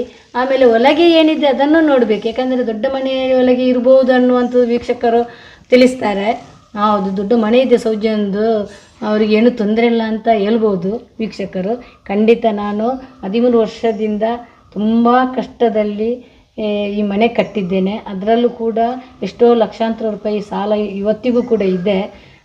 ಮನೆಯೊಳಗಡೆ ಏನು ವಸ್ತು ಅಂದರೆ ಯಾವುದು ಹೊಸದು ನಾವು ತಗೊಂಡಿಲ್ಲ, ಏನಿದ್ರೂ ಕೂಡ ಹಳೆದೇ ಎಲ್ಲ ಅಲ್ಲಿ ಇಟ್ಕೊಂಡಿದ್ದೇನೆ. ಅದನ್ನು ನೋಡಿ ಬನ್ನಿ. ಎಷ್ಟು ಪ್ರದೇಶ ಇದು ಮನೆ? ನಮ್ಮದು ಇದು ಮನೆ ಮಾತ್ರನೇ. ಮನೆ ಅಂದರೆ 1,500 ಇದು ಸ್ಕ್ವೇರ್ ಫೀಟ್ ಅಷ್ಟೇ. 1,500 ಸ್ಕ್ವೇರ್ ಫೀಟ್ ಅಂದರೆ ಅಂದಾಜು ವೆಚ್ಚ ಈ ಮನೆಗೆ ಅದು ಗೊತ್ತಿಲ್ಲ ಸರ್, ಯಾಕಂದ್ರೆ ನಾವು ಅದಕ್ಕೆ ಲೆಕ್ಕ ಇರಲಿಲ್ಲ. ಸೊ ಹಣ ಆಗುವಾಗ ಸ್ವಲ್ಪ ಕೆಲಸ ಮಾಡಿದ್ದೇವೆ. 7 ವರ್ಷ ತಗೊಂಡಿದ್ವಿ ನೋಡಿ. ಆಮೇಲೆ ಒಮ್ಮೆಲೇನೆ ಸಾಲ ಮಾಡಿದ್ದೇವೆ. ಅಂದ್ರೆ ಬಹಳ ಜನ ಯೂಟ್ಯೂಬರ್ಸ್ ಹೇಳಿದ್ದಾರೆ, ಸೌಜನ್ಯಳ ನ್ಯಾಯ ಹೋರಾಟಕ್ಕಾಗಿ ಅವಳ ಅಕೌಂಟ್ ನಂಬರ್ ಸ್ಪ್ರೆಡ್ ಮಾಡಿ ಆಕೆ ಅಕೌಂಟ್ ನಂಬರಿಗೆ ಬಂದಂತ ಹಣದಲ್ಲಿ ಮನೆ ಕಟ್ಟಿದ್ದು. ಯಾಕೆಂದ್ರೆ ನಾನು ಸೌಜನ್ಯನ ಅಕೌಂಟ್ ನಂಬರ್ ಕೂಡ ಕೊಟ್ಟಿದ್ದೇನೆ ನೋಡಿ. ಸೌಜನ್ಯನ ಅಕೌಂಟ್ ನಂಬರಲ್ಲಿ ಎಷ್ಟು ಹಣ ಇದೆಯಾ ಅಂತ ನಾನು ಅವರಿಗೆ ಅದನ್ನು ಕೂಡ ಕೊಟ್ಟಿದ್ದೇನೆ. ಮನೆಯ ಒಂದು ಏನು ಸಾಲ ಎಲ್ಲ ಮಾಡಿದೆವು ಅದನ್ನು ಕೂಡ ಡೀಟೇಲ್ಸ್ ಕೊಟ್ಟಿದ್ದೇನೆ. ಹಾಗಾದ್ರೆ ಅಷ್ಟು ಟ್ರಾನ್ಸ್ಪರೆಂಟ್ ಇದ್ದೀರಾ? ಎಲ್ಲ ನಾನು ಅವ್ರಿಗೆ ಕಲಿಸಿದ್ದೇನೆ. ಯಾವ ಒಬ್ಬ ಕೇಳಿದ್ದಾನೆ ಅವನಿಗೆಲ್ಲ ಕಲಿಸಿದ್ದೇನೆ. ಬೇಕಾದ್ರೆ ನೀನು ಕೂಡ ನಮ್ಮ ಸಾಲವನ್ನು ತೀರಿಸು, ಇಷ್ಟು ಸಾಲ ಇದೆ, ನಿನಗೆ ಮನೆ ಬೇಕಿದ್ದಲ್ವ, ನಾನು ಸೌಜನ್ಯ ಪರವಾಗಿ ಹೋರಾಟ ಮಾಡಿ ಹಣ ಮಾಡಿದೆ ಹೇಳ್ದಿಯಲ್ಲ, ನೋಡಿ ಇಷ್ಟು ಸಾಲ ಇದೆ, ನಿನಗೆ ಯಾವುದೊಂದು ನಮ್ಮ ಮೇಲೆ ಒಂದು ಕನಿಕರ ಇದ್ದರೆ ನೀನು ಕಟ್ಟು ಅಂತ ಅವನಿಗೆ ಕಲಿಸಿದ್ದೇನೆ ನಾನು. ನಿಮ್ಮ ಯಜಮಾನ್ರಿ ಓಕೆ, 1.5 ತಿಂಗಳಾಯಿತು. ಮಗಳ ಹೊರಗಿನಲ್ಲಿ ಇವತ್ತು ಪ್ರಾಣ ಬಿಟ್ಟಿದ್ದಾರೆ. ಸೌಜನ್ಯ ನನ್ನ ಮಗಳಿಗೆ ನ್ಯಾಯ ಸಿಗಲಿಲ್ಲ, ಅವತ್ತಿಂದ ಮೂಲೆ ಹಿಡಿದ್ರು. ಹೌದು, ನಾನು ಮಗಳನ್ನು ಡಾಕ್ಟ್ರು ಮಾಡಿ ಕಲಿಸ್ಬೇಕಂತ ತುಂಬಾ ಅಂದರೆ ಮಕ್ಕಳು ಯಾವ ರೀತಿ ಕಲಿತಾರೆ ಆ ರೀತಿ, ಹಣದ ಬಲದಿಂದ ಅಂತಲ್ಲ, ನಾನೊಂದು ಇಷ್ಟು ದೊಡ್ಡದು ನಿಮ್ಮನ್ನು ಕಲಿಸ್ತೇನೆ, ನಿಮ್ಮ ಕಾಲು ಕೈಯಲ್ಲಿ ನೀವು ನಿಲ್ಲಬೇಕು ಅನ್ನುವಂಥ ಮಕ್ಕಳಿಗೆ ಕೂಡ ಯಾರ ಮಾತು ಕೂಡ ಮಕ್ಕಳು ಕೇಳ್ತಿಲ್ಲ. ತಂದೆ ತಾಯಿ ಅಂದರೆ ತುಂಬಾ ಅವರಿಗೆ ದೇವ್ರ ಥರ ನೋಡ್ಕೊಂಡಿದ್ರು. ಮಕ್ಕಳನ್ನು ಕಲಿಸ್ಬೇಕು, ಅವರ ಕಾಲ ನಿಲ್ಲಿಸ್ಬೇಕಂತ ಅವರಿಗೆ ಸ್ವಲ್ಪ ಇತ್ತು. ಇವತ್ತು ಜೀವಂತ ಇದ್ದರೆ ಇಷ್ಟು ಜನ ಬರೋದು ತುಂಬಾ ಸಂತೋಷ ಪಡ್ತಿದ್ರು. ಇವತ್ತು ಅವರು ದೇವರ ಕಡೆಗೆ ಹೋಗಿದ್ದಾರೆ. ಅಪ್ಪ ಮಗಳ ಜೊತೆ ಸೇರಿ ಆದರೂ ಒಂದು ನ್ಯಾಯ ಸಿಗುವಂತೆ ಮಾಡಬೇಕು ಅಂತ ನಾನು ಅವ್ರ ಹತ್ರನೇ ಬೇಡ್ತಾ ಇದ್ದೇನೆ. ನೀವೇ ಅಪ್ಪ ಮಗಳು ಸೇರಿ ಇವತ್ತು ನ್ಯಾಯ ಸಿಗಬೇಕಾದ್ರೆ ನಿಮ್ಮಿಂದಲೇ ಇಲ್ಲ. ಇವತ್ತು ಜನ ಸೇರಬೇಕಿದ್ರೆ ಖಂಡಿತ ಅವರೇ. ಹೌದು, ಅವರು ಹೋರಾಟದಲ್ಲಿ ನಿಮ್ಮ ಜೊತೆ ಎಲ್ಲ ಬರೋರ? ಖಂಡಿತ ಅವರ ಮುಖಾಂತರನೇ ಎಲ್ಲ ಇದರಲ್ಲಿ ನಾವು ಕಂಪ್ಲೇಂಟ್ ಕೂಡ ಕೊಟ್ಟಿದ್ದೇವೆ. ಅವರೇ ಕೇಸ್ಗಳನ್ನು ಕೊಟ್ಟಿದ್ದಾರೆ, ನನ್ನ ಮಗಳಿಗೆ ಈ ರೀತಿ ಆಗಿದೆ, ಇಂಥವರೇ ಮಾಡಿದ್ದಾರೆ, ಇಂಥ ಜಾಗದಲ್ಲಿ ಆಗಿದೆ ಅನ್ನುವಂಥದ್ದು ಅವರೇ ಕೊಟ್ಟಿದ್ದಾರೆ ಕಂಪ್ಲೇಂಟ್. ನೀವು ಆ ಜಾಗಕ್ಕೆಲ್ಲ ಹೋಗಿದ್ರಿ, ನೋಡಿದ್ರಿ, ಎಲ್ಲ ಮಾಡಿದ್ರಿ? ನಾನು ನೋಡಿಲ್ಲಮ್ಮ. ನೀವಿದ್ದು ಇವತ್ತರೆಗೂ ಹೋಗಿಲ್ಲ? ಏನು ಗೊತ್ತಾ, ನಾವು ಇಲ್ಲಿಂದ ಹೋಗುವಲ್ಲಿ ಆ ಜಾಗ ಕಾಣುತ್ತೆ ಅಲ್ಲಿ. ಓಕೆ, ಏನು ಅಲ್ಲಿ ತನಕನೇ ಹೋಗ್ಬೇಕಂತಿಲ್ಲ, ರೋಡ್ ಪಕ್ಕನೇ ಹೋಗುವಾಗ ರಾಜ ರಸ್ತೆ ಅಲ್ಲಿ ಹೋಗುವಲ್ಲೇ ಆ ಜಾಗ ಅಲ್ಲಿ ಕಾಣುತ್ತೆ ಕೆಳಗೆ.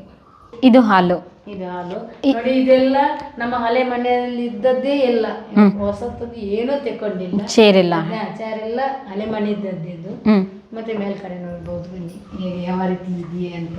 ಇಲ್ಲಿ ಕೆಲವೊಂದು ಪ್ರಶಸ್ತಿ ಸನ್ಮಾನಗಳೆಲ್ಲ ನೋಡ್ತೀವಲ್ಲ, ನೀವೆಲ್ಲ ಹೋರಾಟದಲ್ಲಿ ಭಾಗವಹಿಸಿದಾಗ? ಹೌದು, ಇದೆಲ್ಲ ಹೋರಾಟದಲ್ಲಿ ನಮಗೆ ಸಿಕ್ಕಿದ್ದು. ಇದು ಮಗಳಿಗೆ ಸಿಕ್ಕಿದ್ದು ನೋಡಿ. ಇದು ಸೌಜನ್ಯ ಎಲ್ಲ ತುಂಬಾ ಉಂಟು ನೋಡಿ. ಅಲ್ಲಿ ಸೌಜನ್ಯದ ಕೊಟ್ಟಿರುತ್ತಾರೆ ನೋಡಿ. ಅದು ಕೂಡ ಪೊಲೀಸ್ನವರು ಫೋಟೋ ಕೊಟ್ಟಿದ್ದು. ಅದು ಒಬ್ಬರು ಇಲ್ಲಿ ನಮ್ಮ ಗ್ರೋಣಿಕೆರೆ ಅವರು ಮಾಡಿ ಕೊಟ್ಟದ ಫೋಟೋ. ಆಮೇಲೆ ಮೇಲ್ಕಡೆ ಕೂಡ ಇದೆ ಫೋಟೋಗಳು. ಎಷ್ಟು ರೂಮ್ ಇದೆ ಅಮ್ಮ ಟೋಟಲ್? ನಮ್ಗೆ ಮೇಲ್ಕಡೆ ಇಲ್ಲಿ 3 ರೂಮ್, ಇಲ್ಲಿ 4 ಇದೆ. ಆಮೇಲೆ ಮೇಲ್ಗಡೆ 2 ರೂಮ್ ಇದೆ. ಬೇಕಲ್ಲ ಮನೆ ತುಂಬಾ ಮಕ್ಕಳೆಲ್ಲ, ಹೆಣ್ಮಕ್ಳೆಲ್ಲ ಇದ್ದಾರೆ, ಮದುವೆ ಎಲ್ಲ ಆಗಿದೆ. ಎಲ್ಲ ರೂಮಲ್ಲೂ ಕೂಡ ಮಂಚಗಳು ಇಲ್ಲ. ನಮ್ಮ ರೂಮಲ್ಲಿ ನೆಲದಲ್ಲಿ ಮಾಡ್ತಾ ಇದ್ದೀವಿ ನಾವು. ಮನೆ ಮಾತ್ರ ಕಟ್ಟಿದ್ದೀರಾ? ಮಾತ್ರ ಅಷ್ಟು ದೊಡ್ಡ ಕಾಣ್ತದೆ ಹೊರತು ಏನೂ ಮನೆಯಲ್ಲಾಗಿಲ್ಲ. ಮನೆ ಕಟ್ಟಿದ್ರು ಯಾವುದೇ ರೀತಿಯಾದಂಥ ಇಂಟೀರಿಯರ್ ವರ್ಕ್ ಏನು ಮಾಡಿಲ್ಲ ನೀವು. ಮನೆ ಮಾತ್ರ ದೊಡ್ಡದಾಗಿದೆ ಅಷ್ಟೇ, ಸಾಲ ಅಸೂಲ ಏನೋ ಮಾಡಿ ಕಟ್ಟಿದ್ದಾರೆ. ಖಂಡಿತ. ಇಲ್ಲಿ ಕೆಲವೊಂದು ಫೋಟೋಸ್ ನೋಡ್ತೀವಿ. ಓ ಸೌಜನ್ಯ ಅದು. ಇದ್ಯಾರು? ಇದು ನನ್ನ ಮೊಮ್ಮಕ್ಕಳು, ದೊಡ್ಡ ಮಗಳ ಮಗಳು. ಓಕೆ. ಇದು ಸೌಜನ್ಯ. ಮತ್ತೆ ಇದೆಲ್ಲ ದೊಡ್ಡ ಮಗಳಿನದ್ದು. ಆಮೇಲೆ ಇದು ಚಿಕ್ಕ ಮಗಳು. ಅವಳ ಚಿಕ್ಕ ಮಗಿದು ಅಲ್ಲಿ ಉಂಟು ನೋಡಿ. ಇದು ನಾವು ಎಲ್ಲ ಎಲ್ಲೆಲ್ಲಿಗೆಲ್ಲ ಹೋಗ್ತಿದ್ದೀವಿ ಅದೆಲ್ಲ ಕೊಟ್ಟಿರುವಂಥದ್ದು ಇದು ನಮಗೆ. ಓಕೆ, ಅಂದರೆ ನಿಮ್ಮ ಹೋರಾಟಕ್ಕೆಲ್ಲ ಹೋಗ್ತಾ ಇರ್ತೀರಲ್ಲ, ಬೇರೆ ಜಿಲ್ಲೆಗೂ ಹೋಗ್ತಾ ಇರ್ತೀರಾ? ಓಕೆ. ಫಸ್ಟು ನೀವು ಮೀಡಿಯಾದಲ್ಲಿ ಮಾತಾಡಿದ್ದು ಎಲ್ಲಿ? TV9ಗಿಂತ ಮುಂಚೆ ಪತ್ರಿಕೆಯವರು ಬಂದರು ಇದೆಲ್ಲ, ಅಂದರೆ ಅವಾಗ ನೋವಿತ್ತು ನಿಮಗೆ? ಒಂದು 5-6 ದಿನದ ಸಂದರ್ಭದಲ್ಲಿ ಮೀಟಿಂಗಲ್ಲಿ ಮಾತಾಡಿದ್ದೇನೆ. ಆನಂತರ ಮನೆಗೆ ಈ ರೀತಿ ನಿಮಗೆ ಯೂಟ್ಯೂಬರ್ಸ್ಗಳು ಅವಾಗ ಇಷ್ಟು ಅಂತ ಇರಲಿಲ್ಲ. ಪ್ರೆಸ್ಸಿನವರು ಅಂದರೆ ಪೇಪರ್ನವರು ಬರ್ತಾಯಿದ್ರು. ಅವರ ಜೊತೆನೇ ಮಾತಾಡಿ ಇವತ್ತು ಈ ಮಟ್ಟಕ್ಕೆ ನಾನು ಬೆಳೆದಿದ್ದೇನೆ. ಅಂದರೆ ನಾನು ಈ ಮಟ್ಟಕ್ಕೆ ಬಂದಿದ್ದೇನೆ ಅಂತ ನಾನು ಹೆಮ್ಮೆ ಪಡ್ತಿಲ್ಲ. ಅಂದರೆ ನನಗೆ ಮಗಳ ನ್ಯಾಯ ಬೇಕು ಅಷ್ಟೇ. ನ್ಯಾಯ ಕೇಳ್ತಿದ್ದೇನೆ ಹೊರತು ಬೇರೆ ಏನು ಕೇಳ್ತಿಲ್ಲ. ಅದಕ್ಕೋಸ್ಕರ ಹೋರಾಟ ಮಾಡ್ತಾ ಇದ್ದೇನೆ. ಓಕೆ. ನೀವು ಸ್ಟೇಷನ್ಗೆಲ್ಲ ತಿರುಗಾಡಿದ್ದೀರಾ? ಸಾಕ್ಷಿ ಎಲ್ಲ ಸ್ಟೇಷನ್ಗೆ ಹೋಗಿದ್ದೇನೆ. ಆಮೇಲೆ ಮುಖ್ಯಮಂತ್ರಿಯವರ ಬಳಿಗೆ ಹೋಗಿದ್ದೇನೆ. ಇಲ್ಲಿ ತನಕ ಹೋಗಿ ಬಂದಿದ್ದೇವೆ ನಾವು ನ್ಯಾಯಕ್ಕೋಸ್ಕರ, ಮಗಳಿಗೋಸ್ಕರ. ಎಲ್ಲಿ ಹೋದರೂ ಕೂಡ ನಮಗೆ ಯಾವ ರಾಜಕೀಯದೇ ಆಗಲಿ, ಯಾವ ಸ್ವಾಮೀಜಿಗಳ ಹತ್ರ ಆಗಲಿ ನ್ಯಾಯ ಸಿಗಲಿ ಇವತ್ತಿನವರೆಗೂ. ಆದರೆ ನಾವು ಇವತ್ತು ಏನಂದರೆ ಭಗವಂತ ಇದ್ದಾನೆ, ಒಂದು ದಿವಸ ಆದರೂ ನಮಗೆ ನ್ಯಾಯ ಸಿಗುತ್ತೆ ಅನ್ನುವಂಥ ನಾನು ಭರವಸೆಯಲ್ಲಿದ್ದೇನೆ. ಅಲ್ಲ, ಸೌಜನ್ಯ ಕೇಸು ಕ್ಲೋಸ್ ಆಯ್ತು ಅಂತ ಹೇಳ್ತಾ ಇದ್ದಾರಲ್ಲ, ಕ್ಲೋಸ್ ಆಯ್ತಾ? ಇಲ್ಲ, ಕ್ಲೋಸ್ ಮಾಡಲಿಕ್ಕೆ ಸಾಧ್ಯನೇ ಇಲ್ಲ. ಯಾಕಂದರೆ ಕ್ಲೋಸ್ ಆಗದಿದ್ದರೆ ಆದರೆ ಇವತ್ತು ಸೌಜನ್ಯಂದು ಕೇಸ್ ಇವತ್ತು ಈ ಮಟ್ಟಕ್ಕೆ ತಲುಪುತ್ತಿಲ್ಲ. ಅಂದರೆ ರೀಓಪನಿಂಗಿಗೆ ಏನಾದ್ರು ಕ್ಲೋಸೇ ಆಗಿಲ್ಲ. ಏನು ನಿರ್ಧಾರ ಏನಾಗಿದೆ? ನಾವು ಸುಪ್ರೀಂ ಕೋರ್ಟಿಗೆ ಹಾಕಬೇಕಂತ ಈಗ ನಿರ್ಧಾರದಲ್ಲಿದ್ದೇವೆ. ಕ್ಲೋಸ್ ಮಾಡಿಲ್ಲ. ಮತ್ತು ಕ್ಲೋಸ್ ಮಾಡಲಿಕ್ಕೆ ಸಾಧ್ಯನೇ ಇಲ್ಲ. ಯಾಕಂದರೆ ನಮಗೆ ನ್ಯಾಯ ಬೇಕು. ನಾವು ಈಗ ಧರ್ಮದ ಹೋರಾಟದಲ್ಲಿದ್ದೇವೆ, ಯಾರಿಗೂ ಅನ್ಯಾಯ ಮಾಡ್ತಿಲ್ಲ. ಧರ್ಮ ಉಳಿಬೇಕಷ್ಟೇ ನಮ್ಮದು ಹೋರಾಟ. ಅದಕ್ಕೋಸ್ಕರ ಎಲ್ಲ ಕಡೆ ರಾಜಕೀಯದವ್ರ ಹತ್ರ ಕೂಡ ನಾನು ಕೈ ಮುಗಿದು ಕೇಳ್ತಾ ಇದ್ದೇನೆ, ನ್ಯಾಯ ಕೊಡಿಸಿ ನನಗೆ ಅಂತ. ಅದು ಕೂಡ ಯಾರು ಕೂಡ ನಮ್ಮ ಇದಕ್ಕೆ ಸ್ಪಂದಿಸಿಲ್ಲ ಈ ಕಡೆ. ಓಕೆ. ಎಲ್ಲ ಐಟಮ್ ನೋಡಿ, ಅಲ್ಲಿ ಸೌಜನ್ಯದ್ದು ಪ್ರಾಡಕ್ಟದ್ದೆಲ್ಲ. ಏನು ಸೌಜನ್ಯ ಪ್ರಾಡಕ್ಟ್ ಅಮ್ಮ? ಇದೆಲ್ಲ ಹೋರಾಟಕ್ಕೆ ಎಲ್ಲರೂ ಮಾಡಿಟ್ಟ ಕೊಂಡು ಹೋಗಿದ್ದ ಇದು. ಓಕೆ. ಮರು ತನಿಖೆ ಆಗಲಿ, ತಪ್ಪಿತಸ್ಥ ಅಧಿಕಾರಿಗಳಿಗೆ ಶಿಕ್ಷೆ. ಇದು ಓಕೆ. ಈ ರೀತಿ ಎಲ್ಲ ಬ್ಯಾನರ್ ಪೋಸ್ಟರ್ ಎಲ್ಲ ಮಾಡಿ ತುಂಬಾ ಜನ ಇದಕ್ಕೆ ಬರ್ತಾ ಇದ್ರು ಇಟ್ಕೊಂಡು. ಆ ಕಡೆ ಪಾದಯಾತ್ರೆಯಾಗಿ ಮಾಡ್ಕೊಂಡು ಇದನ್ನು ಮಾಡ್ಕೊಂಡು ಬರ್ತಾ ಇದ್ರು. ಓಕೆ.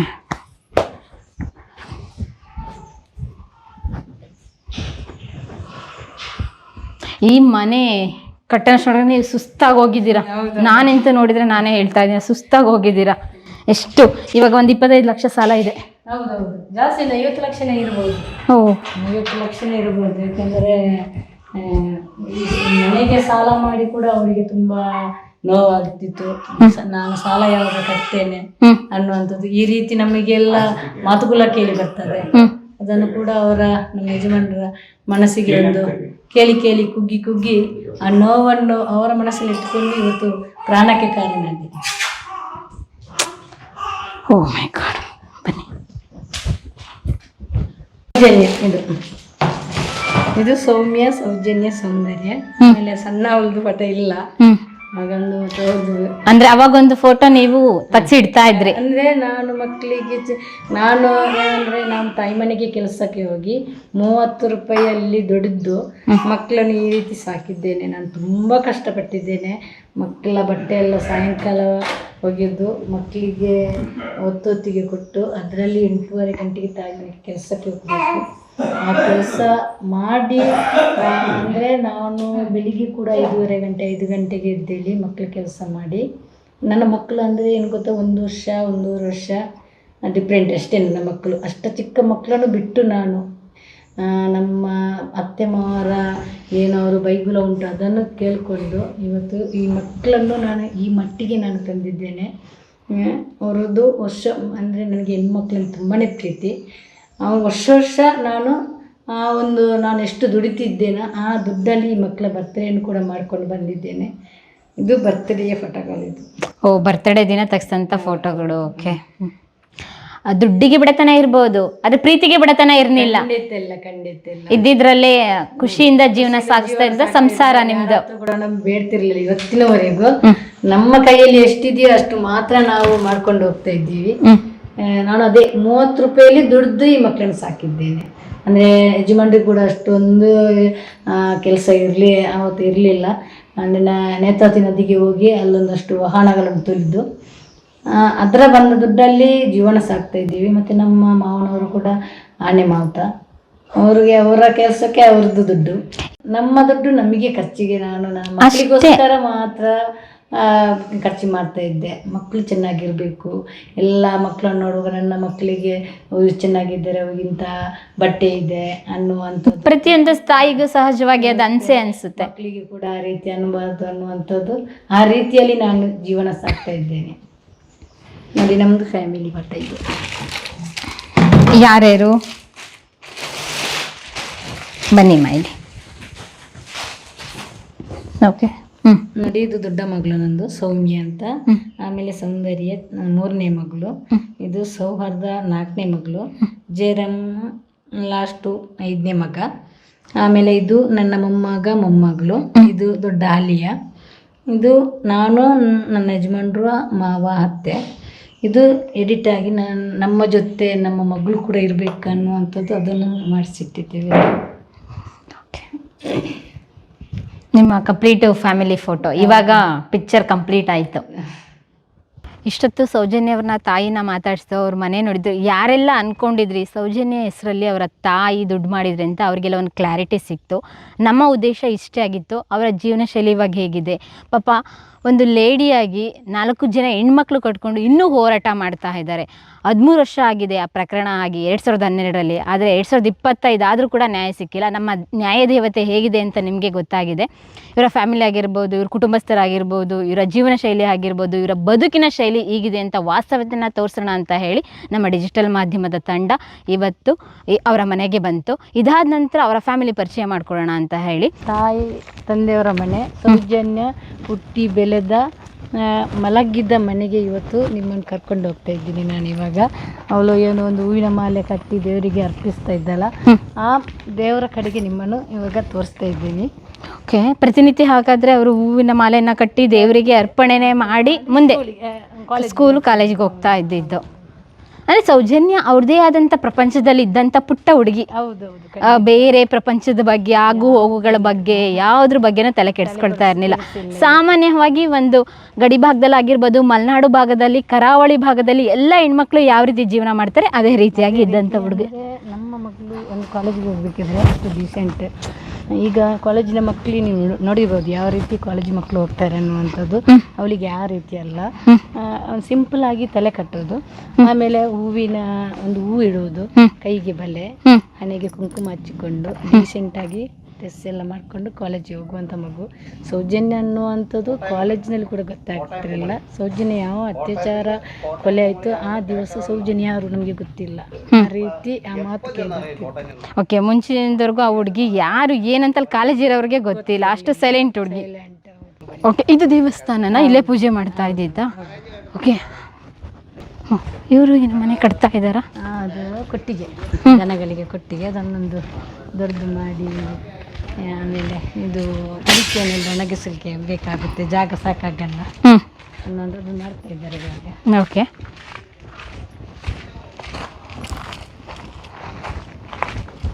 ಇದೇನಾ ನಿಮ್ಮ ಅಮ್ಮನ ಮನೆ? ಓಕೆ, ಇವಾಗ ಯಾರಿದ್ದಾರೆ? ಇದು ಈ ಜಾಗ ಅಂದರೆ ಇವಾಗ ಇದಿದೆ, ಈ ಜಾಗದಲ್ಲಿ ಸೌಜನ್ಯ ಮಲಗಿದ್ದ ಈ ಜಾಗ ಇದು. ಇದೇ ಜಾಗದಲ್ಲಿ ಮಲಗಿದ್ಲು, ಒಂದು ಚಾಪೆ ಹಾಕಿಕೊಂಡು ಒಂದು ಬೆಡ್ಶೀಟ್ ಅಷ್ಟೇ. ಅವಾಗ ಇದು ಈ ಥರ ಇರಲಿಲ್ಲ ಮನೆ? ಅವಾಗಲೂ ಇದೇ ರೀತಿಯಾಗಿದ್ದು ಮನೆ ಅಂದರೆ ಈ ಥರ ಎಲ್ಲ ಇರಲಿಲ್ಲ. ಇದು ಖಾಲಿ ಒಂದು ಚಿಕ್ಕದೊಂದು ಇದ್ದಿತ್ತು ಅಷ್ಟೇ. ಇವಾಗ ಇದಾಗಿದ್ದಷ್ಟೇ. ಮತ್ತು ಇದೇ ಜಾಗ ಒಂದು ಮಲಗುವ. ಡೈಲಿ ಹಂಗಾರೆ ಅಜ್ಜಿ ಜೊತೆಲೇ ಮಲಗ್ತಾ ಇದ್ದಿದ್ದು? ನಿಮ್ಮ ಮನೆ ಇದ್ರು ಕೂಡ ಅಜ್ಜಿ ಮನೇಲೇ ಮಲಗ್ತಾ ಇದ್ದಿದ್ದು ಸೌಜನ್ಯ? ಯಾಕೆಂದರೆ ಒಂದು ಮಾರು ಆಗಲ್ಲವಲ್ಲ, ಅಲ್ಲಿಂದ ಇಲ್ಲಿ ಇಲ್ಲಿಂದ ಅಲ್ಲಿ ಹೋಗ್ಬೋದಿತ್ತಲ್ಲ. ನಮಸ್ತೆ ಅಮ್ಮ. ಇವರು ನಮ್ಮ ತಾಯಿ. ಓ, ನಿಮ್ಮ ತಾಯಿನಾ? ಇಲ್ಲೂ ಫುಲ್